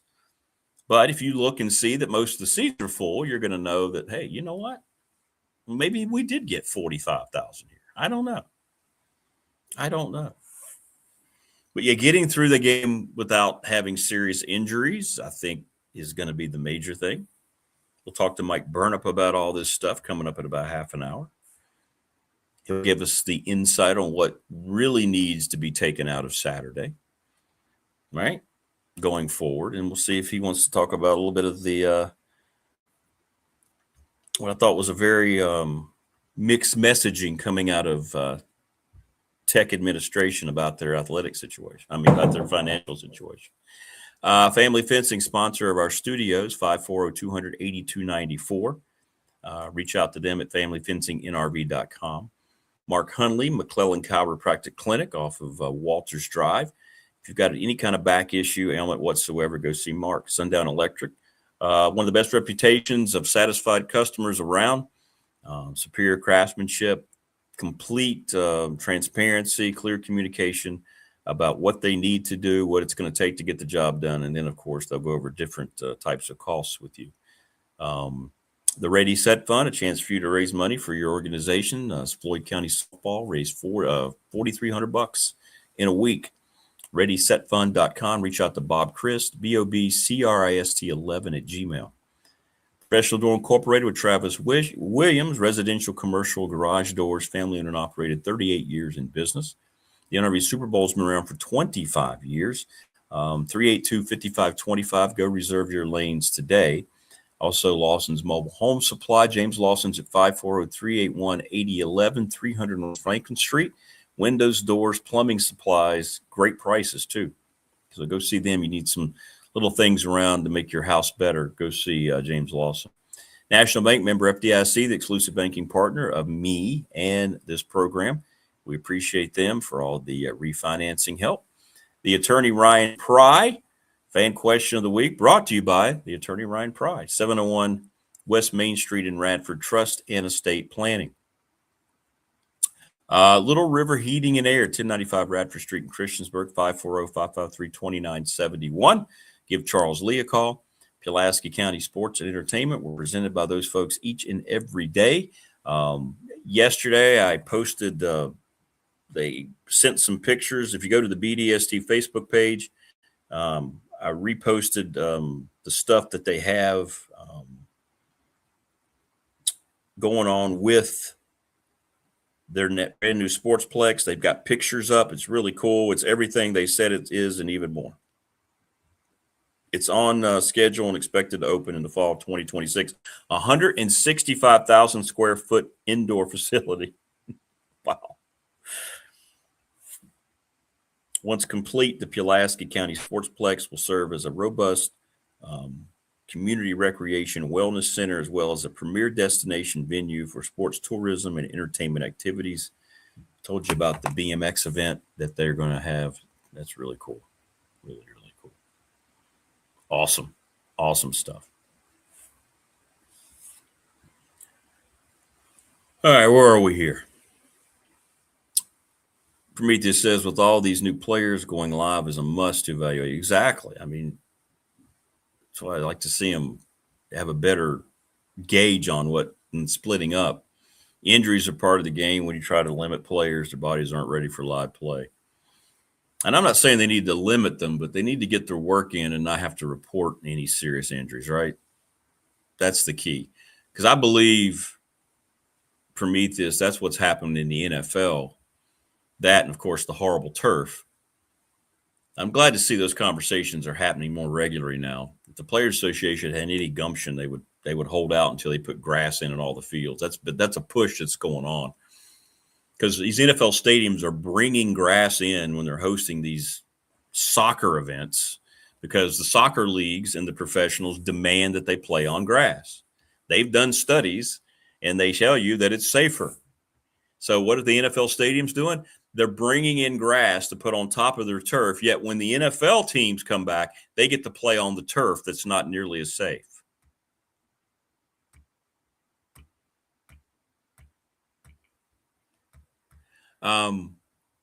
Besides, the plastic takes everything away from football. Where's the dirt? I want to see some dirt, right? I want to see dirt kick up. I want to see grass blades. I don't want to see little black pebbles get in people's faces when they get tackled. What are we doing? What are we doing? And you want to talk about cost? Well, it's so cost efficient. Well, how much does it cost to bring in a brand new grass field, fly it in for the soccer event you're hosting, remove it? Come on. Any event. But I think a lot of the injuries we see in the NFL is because, the last time they negotiated, hey, contact was cut down. What did Todd tell us? 40% of contact in practice got reduced by the time he just left the NFL 2 years ago. And there was a list of things. What was it he was saying that you looked and now you can't do this? And you're like, how do you get guys ready to play football? Your body has to be ready to play football.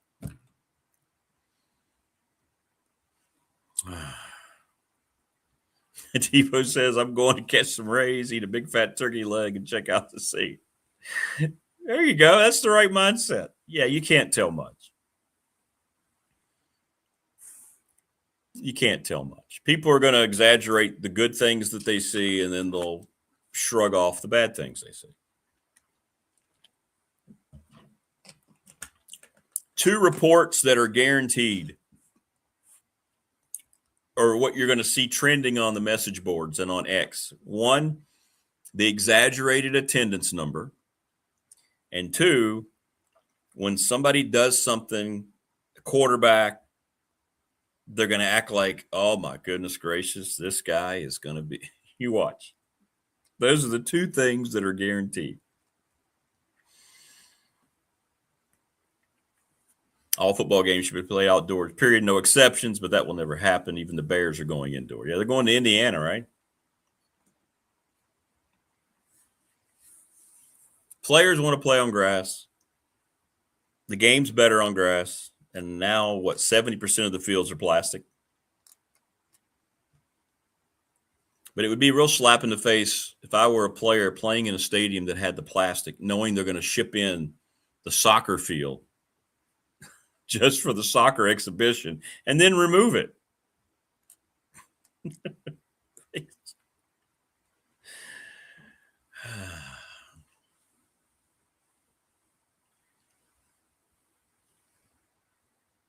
That's why there was so much controversy. I'll never forget it. First time I ever went to Notre Dame, the year we beat them, as a matter of fact, in basketball, we being Radford basketball with Mike Jones and Carly Jones. And walk around the stadium, and there was a big battle between, they put plastic on the Notre Dame field. It looks terrible. It doesn't in any way represent what that stadium and everything about Touchdown Jesus represents. It just takes away so much that they put plastic on that field.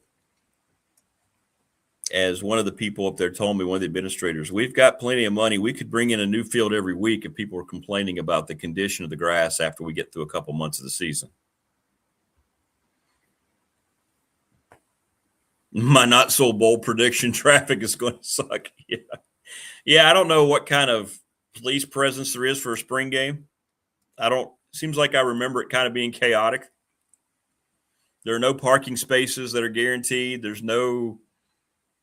We used to go over there for the spring game radio broadcast. Now we get there earlier on the tailgate show. And I remember it being just a free-for-all. Yeah. And now the first year with Franklin, oh my goodness. Mike Burnup's coming up. We'll get his take on all these things, what he expects from a crowd perspective, what they're looking to get done, what he's looking for them to get done.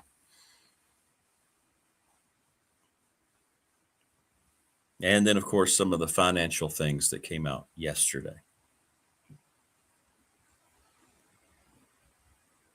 I thought some very interesting messaging was intended yesterday. It's the same as the home game.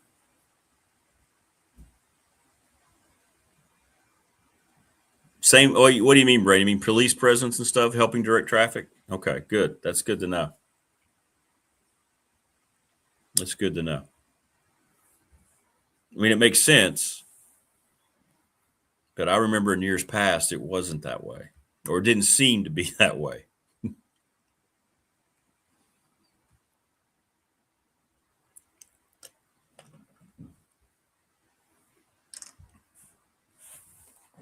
Yeah. Did not seem to be that way. Maybe that's why it is now.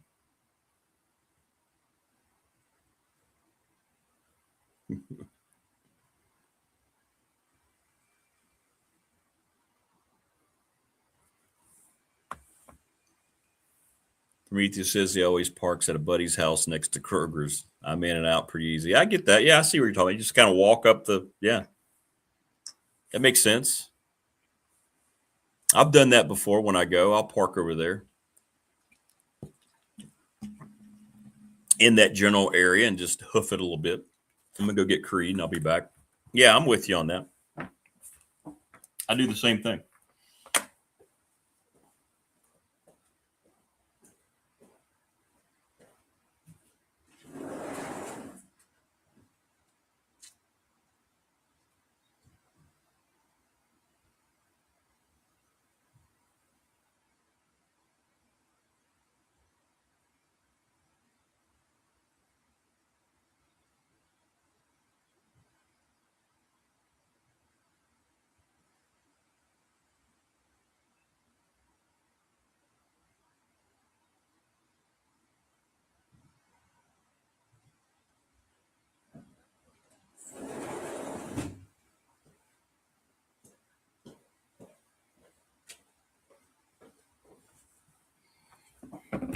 Okay, sorry about that.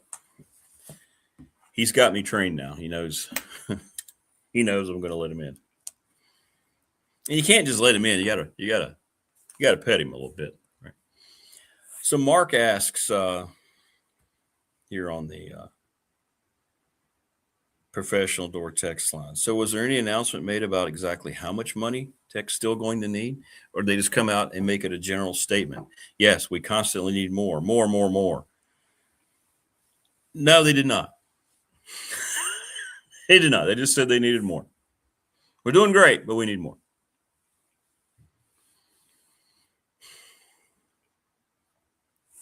They just need more.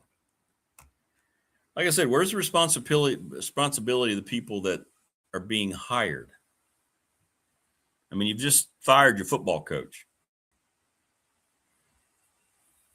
You bring in another one. And you fired that football coach because he wasn't doing his job. So you held him accountable. What about the other people that are there in higher administration? How accountable are they? Not just saying at Tech, but at all these places across the country that continue to say, hey, our hands are out. We need your money. What about doing your job? Coaches are paid way too much money. Athletes are paid ridiculous amounts of money that make zero sense to any common folk. Indiana won a natty without money, or a lot of money. They now have money. So the pressure is going to be on for them to repeat and to be back in the mix. Will that happen? There's no guarantee. Matter of fact, I think there's going to be a tremendous drop-off at Indiana next year. We'll see if I'm right. We'll see if I'm wrong. Now, I don't mean they're going to fall off the face of the earth, but I don't think they're going to be a national title contender. They don't have Fernando Mendoza anymore.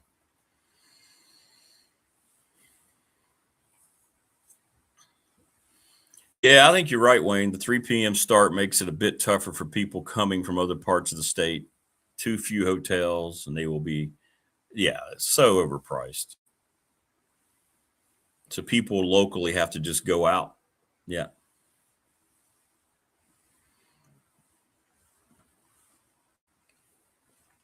Ebo says it does sound like more athletic-friendly employees are coming to Burris in the athletic department. And this isn't a Tech problem. This is a where we are problem. And this, I made sure I was reading all this stuff yesterday. People that were reporting and just seeing, and it just sounds like when you see the comments and the way the presser was handled, that a couple days ahead of time, they all got together and said, well, this is great, but look where we need to go. We're screwed. We're not going to say that. But we need to get this message across that it just has to keep coming. And this is what I'm talking about. How much is enough? How much is when? And I'm not saying you give what you can, but I'm talking about, like Wayne was mentioning, corporate money. When do they ask the question? Okay, look.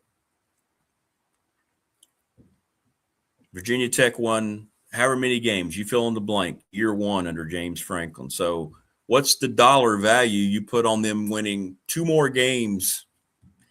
Is that what it comes down to? Or is that just a crutch just to make sure you have more disposable cash? Teddy says, the guy over there that told you it's money laundering is exactly right. That's all this sounds like, not only in Blacksburg, but across the country. Let's just keep as much money as we can flowing in. And, you know, it's weird. It's just weird. It's weird that it's so widely accepted all over the place.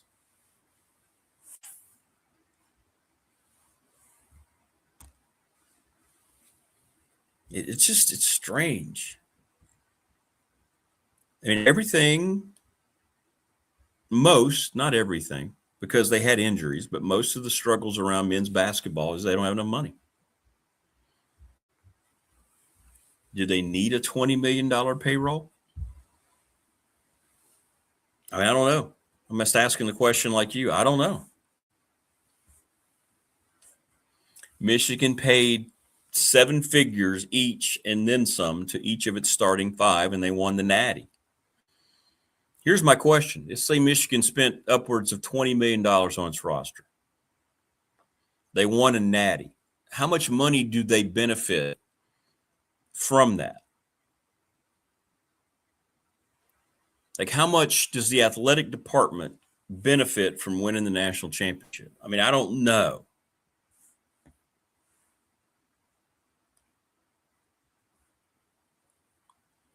I just don't know.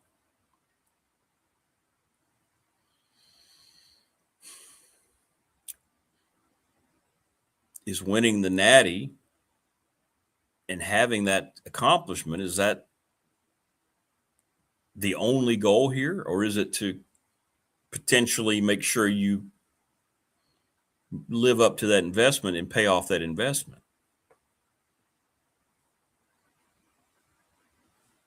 So I just,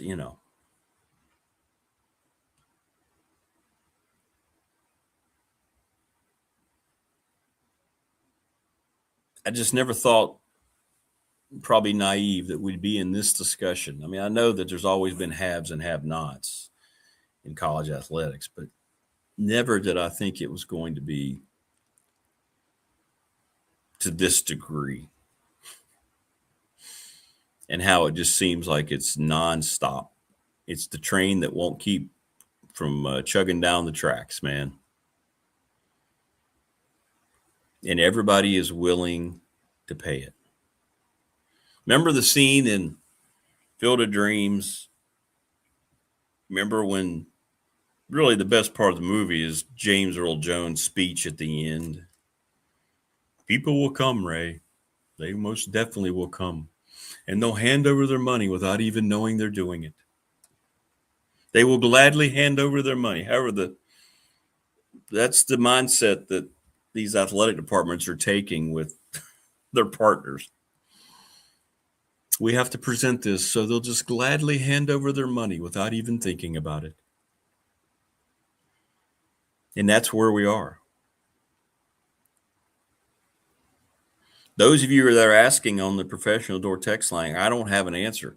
They didn't supply the amount of money they still needed yesterday. Jay Pearson didn't put a number on it, but boy, we need more. We're already falling behind because things are moving quickly. So when you count the 229 million plus the record 52 million that was donated. Now, I'm not great at math, but that's over 280 million that you've had, boom, hit your athletic department budget, and it's still not enough. Do I think that means that people are completely irresponsible? No. What it means is your business, the model of your business, which is college athletics, is a complete and utter sham, and it's completely broken.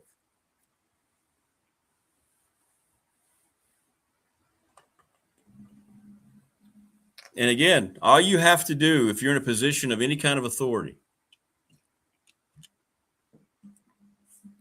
and tell me where I'm wrong on this. If you're Greg Sankey, and I always forget, who's the Big Ten commissioner now? I can never remember his last name. He's an Italian fellow, right? Came from Let's see. Tony Petitti. So if you're Greg Sankey and Tony Petitti, you are the two most powerful commissioners in all of college athletics. Your voices are probably heard more loudly than presidents or any ADs for certain.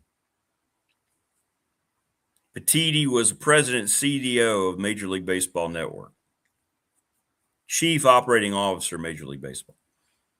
Don't you believe if you're Greg Sankey and Tony Petitti, don't you think that you could,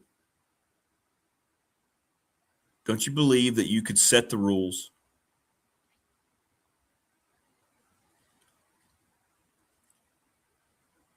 There's no legal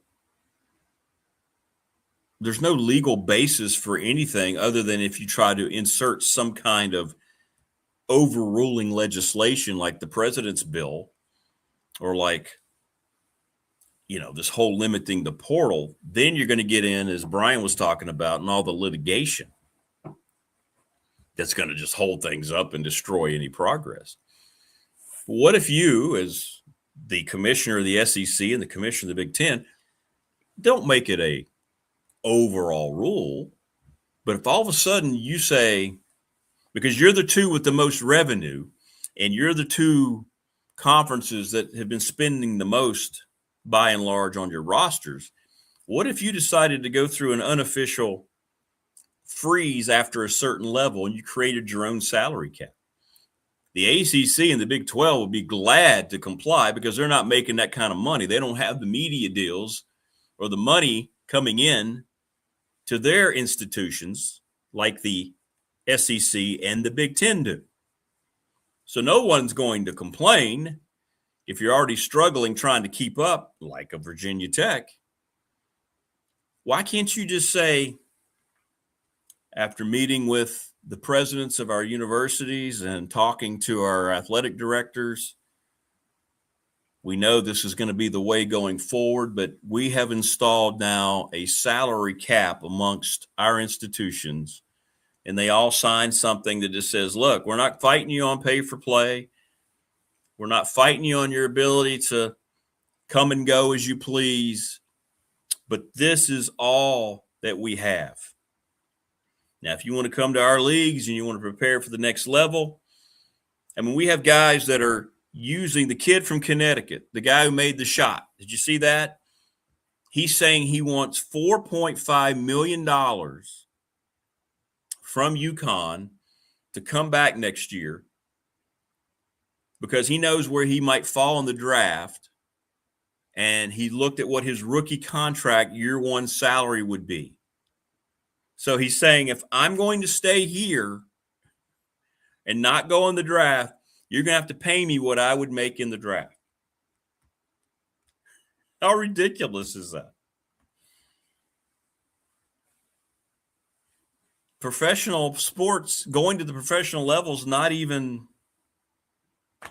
motivation anymore. We have guys applying for 6, 7, 8 years of college ball.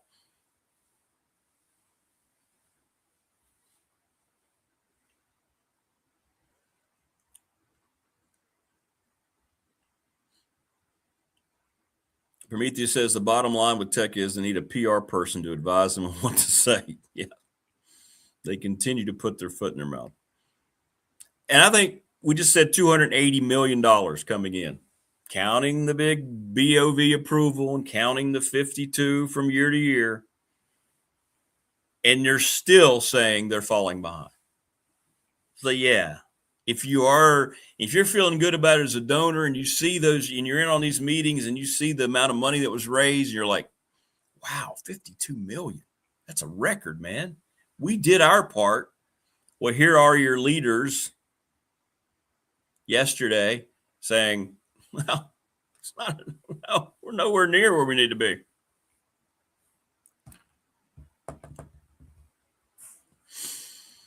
And that's the way it is at a lot of places. But am I wrong? Could somebody just take a step forward and say this is it and have their institutions agree? Couldn't you do that? If money is that big of a problem, Couldn't you do that? Southwest Virginia. Well, bye, UConn guy. Yeah, he said that. He said, pay me 4.5. So if you want me to stay, not go to the draft, because I've already been told by my people, my handlers. He has a multiple agency, by the way. College athletes with multiple people representing them. It's all over the place. These folks pounced on this new industry that was created by pay for play, and they are now instituted all over the country. There are now firms, there are now CEOs of agency businesses that are built upon college athletes. How about that?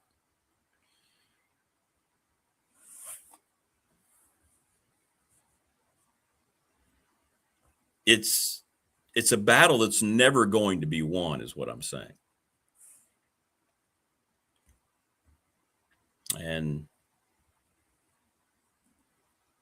when you're going to start to go into it like Major League Baseball, we've said this a lot, without a salary cap. It's why baseball is getting ready for a massive work stoppage after 2026, because enough's enough. And when you have baseball people putting out that maybe 8 teams per year have a legitimate shot at probably being somebody who can win the World Series, because at the trading deadline, they can go and they can acquire whoever they want and defer all these salaries, then how much interest does that sustain league-wide? It's gonna be that way in college athletics. If we continue to have only the 7 or 8, 9, 10 programs every year, and I'm guessing that's what we're going to see more and more of now going forward until something's instituted, how much more interest are you going to have to watch it when it's going to be the same vibe as you see in baseball or other sports? That's why the salary cap is so important in the NFL. It's what's been the integral part of parity in the NFL that Pete Rozelle foresaw many years ago. And baseball doesn't have it, and baseball is in total chaos, and it's going to have probably a year-long work stoppage after the World Series this year, so we can have a caps floor and we can have a cap salary.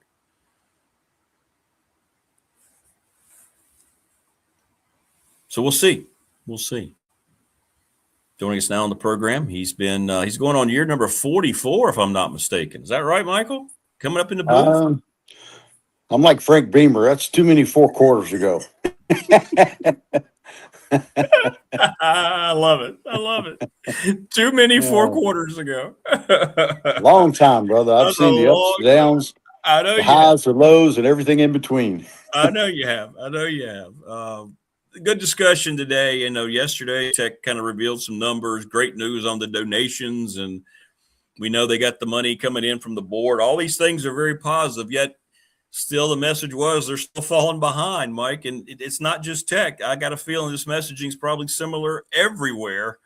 This thing continues to spiral despite the great news, you know, in terms of the numbers provided yesterday by Jay Pearson and Whit Babcock. This thing just continues to spiral in a way that nobody really can get a handle on, right? In terms of where it's going to end, how much money is enough, right? Well, I can tell you now, there's never enough. Yeah. The way this thing is going now, and that's why you're seeing so many players leave. I mean, how many kids are in a portal in basketball? My goodness. I saw that. And they think all those kids are going to land somewhere better than what they were? No chance. I mean, it's a sad state of affairs, and it's a shame that the NCAA is letting this thing get so out of hand and can't get the grips on it and put the guardrails up and get this train back on the track, because it's just not sustainable. I think everybody understands and knows that, and they got to get going. And now, you know, all this stuff going on with Dr. Sands stepping down, and, you know, the situation with Whit Babcock. You know, most presidents want their own AD. So I don't know what's going to happen. This thing is turning fast and changing quick, and who knows where it's going to end up. You know, and the governor gets involved. I mean, it's like, how much more of a mess can you make it, right? That's a great point. Yeah, with Sands is leaving, you got a new president. How does that affect James Franklin's mindset? Then you're right, athletic. It's all got to be tied in, and now you got the. It just seems like as great as the news was, it was fleeting, right? When everything got it's now you're now in the other direction, just like that. Just so Yeah. maybe that's what Mr. Pearson's talking about it moving, changing quickly, right? Because you look up and it's changed already from what it was. So, Well, you think about it. I mean, how many times did James Franklin talk about the alignment? Everybody's got to be aligned. You know, the president of the university, the athletic director. Excuse me, Rick. And then, you know, the president steps down, and then that gives the situation with Witt a little bit uncertain. And so, you know, guys leaving, reporting new people to the board. You got the governor out there that I'm sure wants to get involved in who she appoints just in terms of the people on the board of visitors. And yeah, I mean, things have changed for James Franklin. It's like I'm wondering what's going through his mind with all the uncertainty about that regard, because he talked so much about the alignment, how important that was, and everybody be on the same page. And I think the board is, you know, John Rokovich is certainly pro athletic along with Jay Pearson. They understand the situation. So now, you know, it's going to be fun to watch the dominoes fall and see how this thing ends up. Louise Baker, the Laker team, Long and Foster today with Mike Burnham. That's a great point. And you wonder, because James Franklin did say that, people have speculated. I don't know whether he had any indication that he was going to be looking up and saying, oh, a new president's coming in now, right? I don't know if that was shared with him at the time, but you're right that he had just made those comments and he was very adamant about that, right? That maybe it's saying that wasn't how it was when I left Penn State, so I need it to be that way here. And all of a sudden, everything changes. So yeah, it's going to change and change quick. And you know, you hear rumors about there's like a 2-month window that they need to get somebody appointed as president. You know, the situation at UVA was kind of similar in that regard, where Governor Youngkin was involved, and you know, I think they want to get that thing taken care of. So, you know, does the board already have somebody in mind? Do they have an athletic director in mind? I mean, I don't know. It's just so. Boy, things change quick in this business, and it certainly changed when Dr. Sands announced he was stepping down. And yeah, I'm not sure how much warning people had for that, but I know his contract was up in 2027. So, yeah, we'll see what happens with that. And you know, we're meeting with James Franklin on Wednesday just to get our pregame interview for the spring game. So she may shed some more light on that about his feelings. So we'll see, and it may not be for public record, but we'll sure kind of get a feel for things anyway. So yeah, it's different. Well, that's okay. You're good at letting us know without saying, you know, if it was, what kind of conversation it was. So that's fine. Maybe we need to let Louise Baker become the run for president. Get her involved. Louise would be great. Yeah, she'd be very transparent. By the way, happy belated birthday to Louise. She had a birthday a couple days ago. Oh, good for her. Happy birthday, Louise. Yeah, belated. Yep. All right, well, let's put aside the nastiness of college athletics a little bit. Let's look forward to Saturday, right? Looks like the weather's going to cooperate.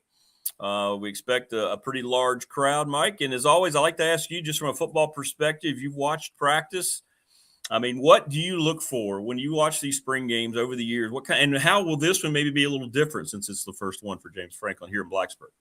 You know, I think they were meeting yesterday on how to decide what they were going to do, how they're going to break the teams up and all that sort of stuff. So, you know, this is going to be a busy week for them because they're practicing today, and then they're going to practice again Thursday, Friday, and Saturday's the game. So this is kind of a busy week. You know, they're making up that one practice that they did not have over Easter because they went Tuesday, Friday that week. So they're going today. I think it's just kind of limited tackling, thud tackling. The bulk of the hard work is, in terms of tackling and scrimmaging, is over. They're not going to get anybody banged up for the spring game. Friday's just going to be like about an hour walkthrough with helmets only, I think. And a bunch of alumni are in town. The Edmonds brothers have that family reunion that they're going to do. So that's always kind of a fun event, getting all the ex-players back together.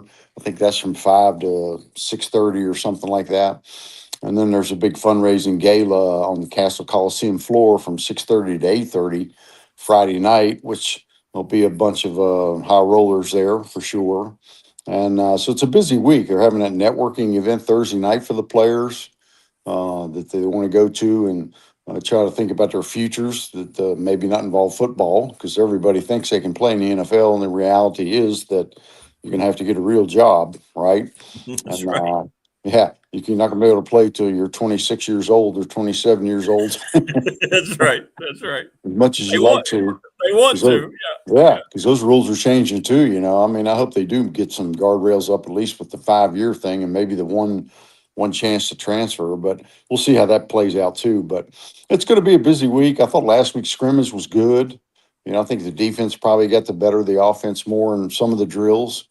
And, they do a lot of different things, and they keep score in most of those. And the scrimmages went good. The quarterbacks and still are looking good. I think Grunkenmeyers is really talented. He can make all the throws, Rick, all the windows, Yep. tight windows.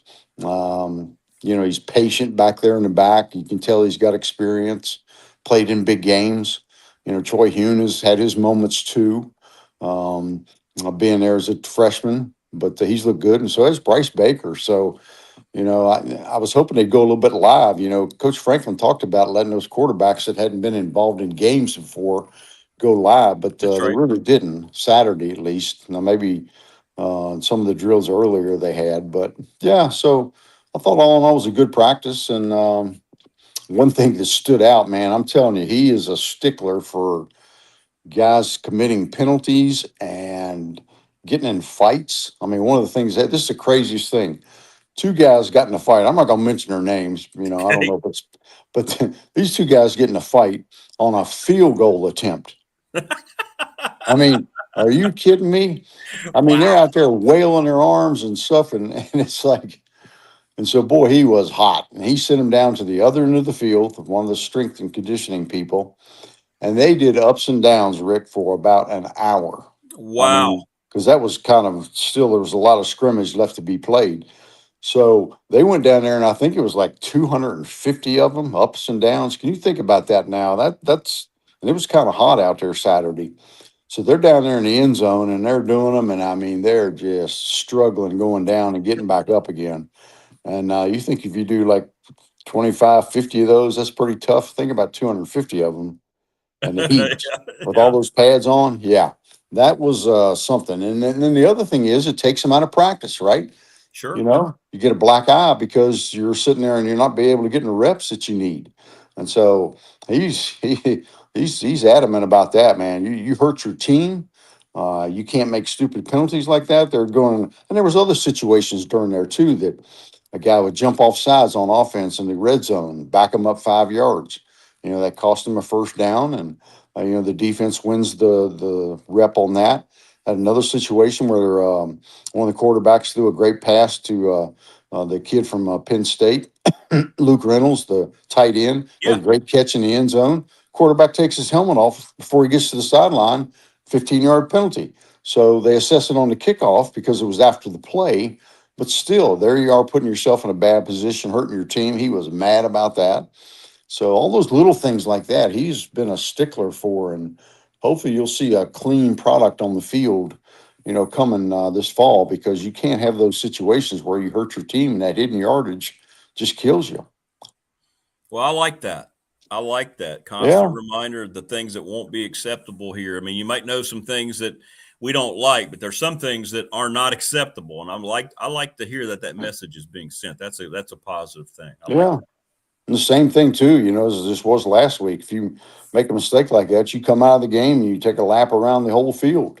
And yeah, it's like you're getting pointed out. And I think guys are learning from their mistakes. I don't think you'll see any more fights after what those guys did. I mean, they were like ready to blow their grits by the time that thing was over.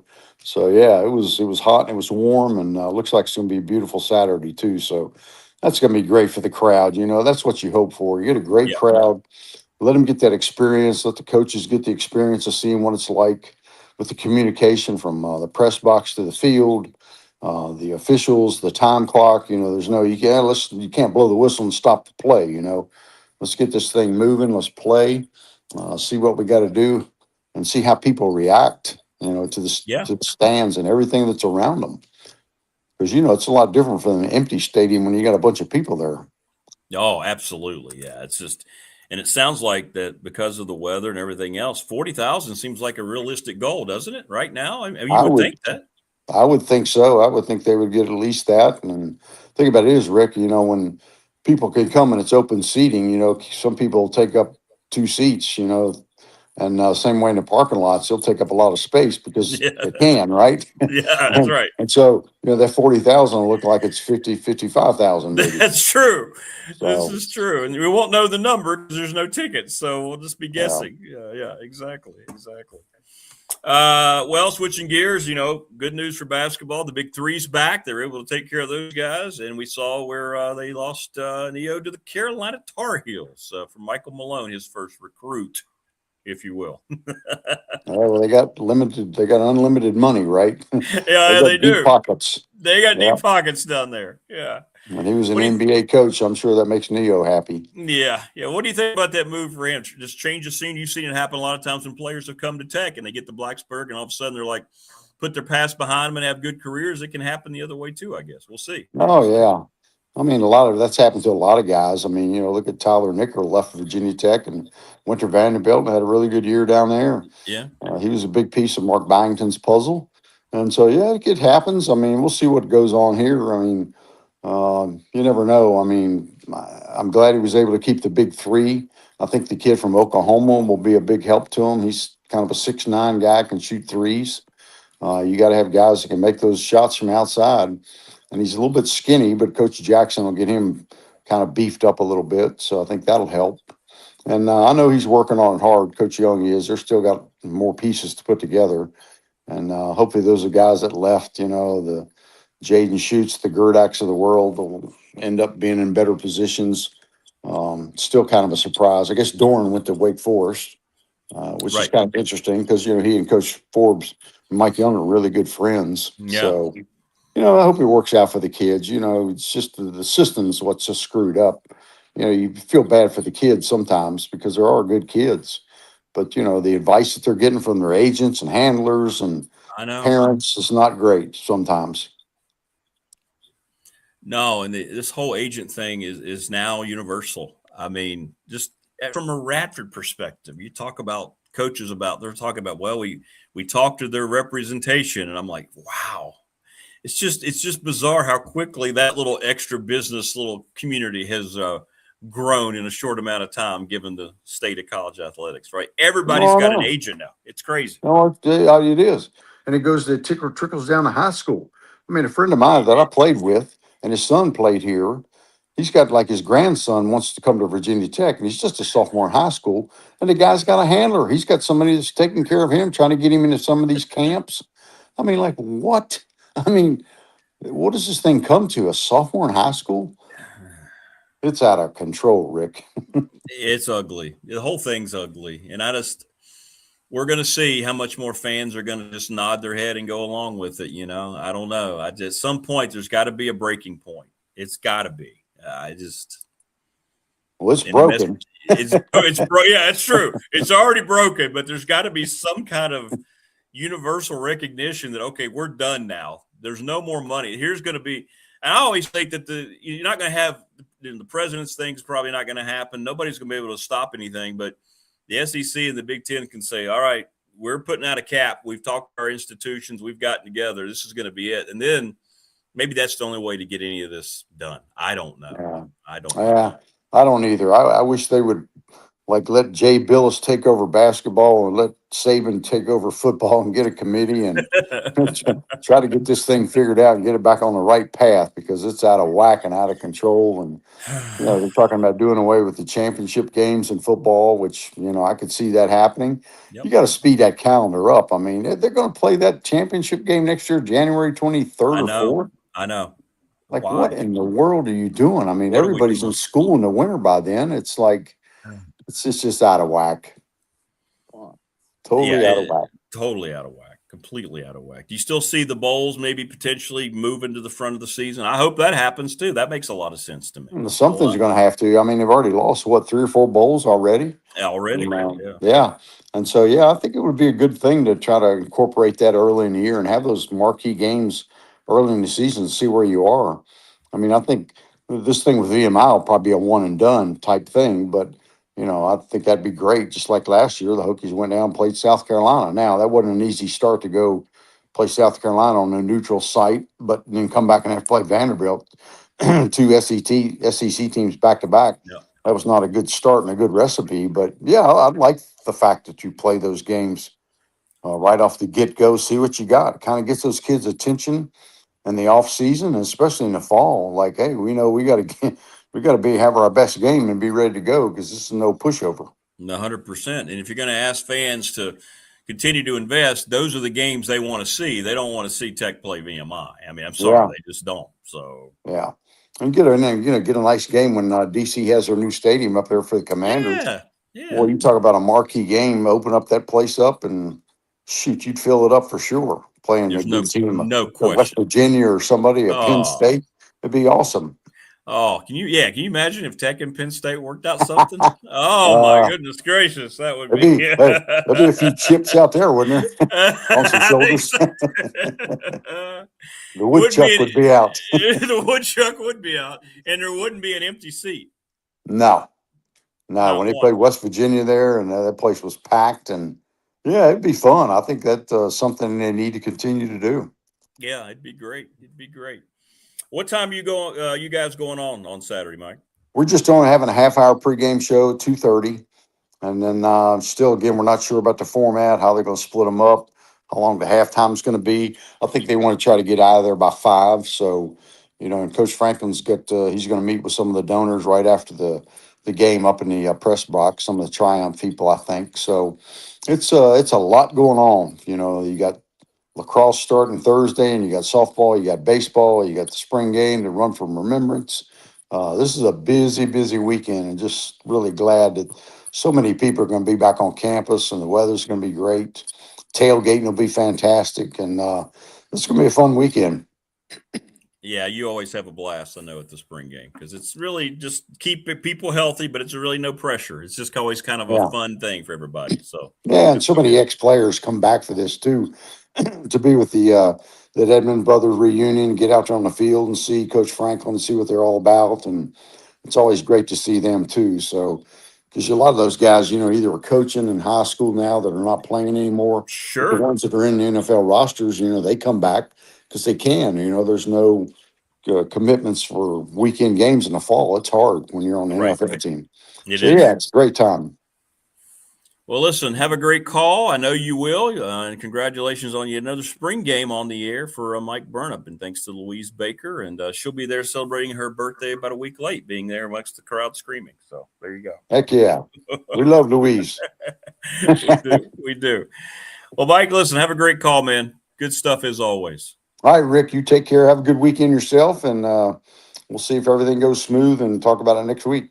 Exactly. That's right. And no injuries, the best thing. No injuries, right? No injuries. That's for sure. Yeah. Stay healthy. Stay healthy. All right, brother. Stay safe. All right, you too, Rick. All right, man. There you go. Great stuff from Mike Burnham. 44 years, I believe, in the booth for Mike. And that's awesome. Thanks to Louise Baker. Louise Baker, Team Long and Foster. Good stuff. Mike's great because he's just directly talking about it. He made a great point, didn't he? I mean, it kind of disarray is the good word. It just feels like things are now in disarray. As positive as the money has been. Good morning, Chris Lester. Glad to have you here. We missed you. Wonder where you were today. Great news about the money, but it sounds like maybe the President Sands announcement came kind of surprised some people, including James Franklin. I've kind of wondered that. I didn't know. I think Mike kind of answered it. I don't think James Franklin knew that this was happening. That might change things a little bit. Interesting. We don't know that for sure, but it could. It could very well put a little kink into the plans going forward, but maybe they'll solve that by making him involved a lot more than a coach normally is with the selection of a new president. How much does the new governor get involved? Tenuous time, man. Tell you what, that new president hire, you talk about a new AD, but that new president hire is going to be integral for Tech if they want to stay vital in college athletics. And as Mike was indicating, you got to get somebody in there that understands that world. Presidents are never going to be hired strictly because of their athletic knowledge or desire, right? It's all about the other side of it, the academia side. The athletic side is one part of it, but everybody's looking at the what the school's supposed to represent in terms of its educational proponent. No, this just in, but so we'll see. Postseason bowl games, other than the college football playoff, are dead thanks to opt-outs. Correct. They do need to be at the beginning of the season to be relevant. Mike Burnett brought that up a decade ago. Mike's been saying that longer than anybody I know. And I think it finally looks like it could happen sooner than later with these bowl games, because people are going to keep going out of business. And, you can't keep asking advertisers to put their name and their money on a brand and have that stadium a quarter or maybe half full. That happened a lot. We saw a lot of shots on X of these bowl games, even the bigger games, and how many empty seats there were because of those opt-outs and other reasons, and games that have nothing to do with the playoff. The playoff, as it should, has dominated. Once it got expanded, it completely dominates the postseason scene, as it should. But it has made traditional college football postseason have to take a different stance and a different look at itself. Because the bowl games mean nothing if you're not in the playoff. They just don't. Virginia Tech wins 8 games, 9 games, and they're not ACC champs. They don't go to the playoff. They're going to play in one of these games, and it'll be a good vibe. Hey, James Franklin, year 1, got them to a bowl, but what's it really going to mean? Especially when you have so many bowl teams now that have losing records. You have 5 and 7 teams getting in bowls. Some teams even opted out of bowls. Notre Dame opted out of a bowl. So the whole bowl thing is over unless you move them to the front of the season. Then you can build the momentum.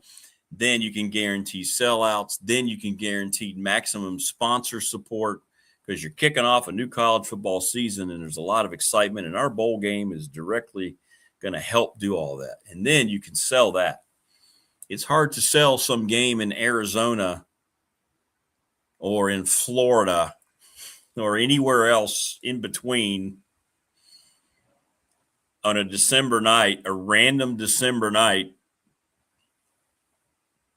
with your 6th place Big Ten team against your 9th place ACC team. I don't know how. Because when we talk about how we don't want the NCAA basketball tournament to expand to the point where we're just seeing all these mediocre Power 4 teams play like we're watching a conference tournament that we normally wouldn't tune into anyway, that's what these bowl games are. You're signing middle-of-the-pack teams playing in games that have no effect on anything, and they're losing money. These games are losing money left and right. And the players don't want to play in them. They started opting out about, 7-8 years ago. It started to become fashionable, and now it's done by, I don't know what the percentage has grown to. Wouldn't you think at least 30% of the players opt out of bowl games now? A lot of the guys that are getting paid, their contracts, right? Hey, my contract specified 12 games. If I'm not part of the playoff, I'm not playing in some bowl game. I'm done. Right?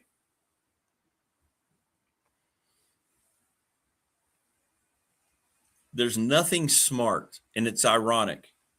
You're talking about intercollegiate athletics. You're talking about universities across the educational embodiment, higher education of young people throughout these United States of America, and yet there is zero intelligence involving the execution of current big-time and not even so big-time college athletics. None.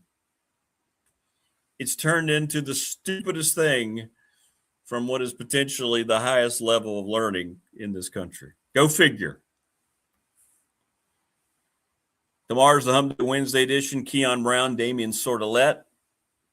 Try to run down David Teal and maybe some other things happening tomorrow. Thanks again to all of our sponsors, the NRB Super Bowl, Lawson's Mobile Home Supply, Brandon at Top Shelf Apparel, Family Fencing, McClellan Chiropractic, Professional Door Incorporated. Thanks to Louise Baker. Thanks to Pulaski County Sports and Entertainment, presenting sponsor of this program, Little River Heating and Air, the attorney Ryan Pry with our fan question of the week. National Bank member FDIC, Professional Door Incorporated, the Ready Set Fund, and Sundown Electric. And thanks to you, good conversation today, good takes as we get closer and closer now to the middle of the week. And we'll find out. We'll find out what else comes down.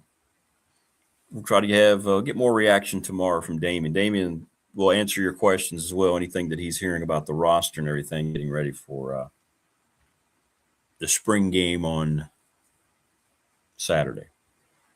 All right, everybody, please subscribe, like, and share the channel. Liking and clicking the little subscribe button is important. Thanks for everything. Good stuff. Thanks to Marva. She was outstanding. Thanks to Brian Siegler. Morris warning us now, and thanks to Mike Burnham, warning us now that the opening tomorrow will not be nice. That's okay, Morris. We can handle it. We can handle it. We're ready. We're ready. April 15th. We can handle it. Everybody take care. Thanks again for everything. Great to hang out with you. We'll see you tomorrow.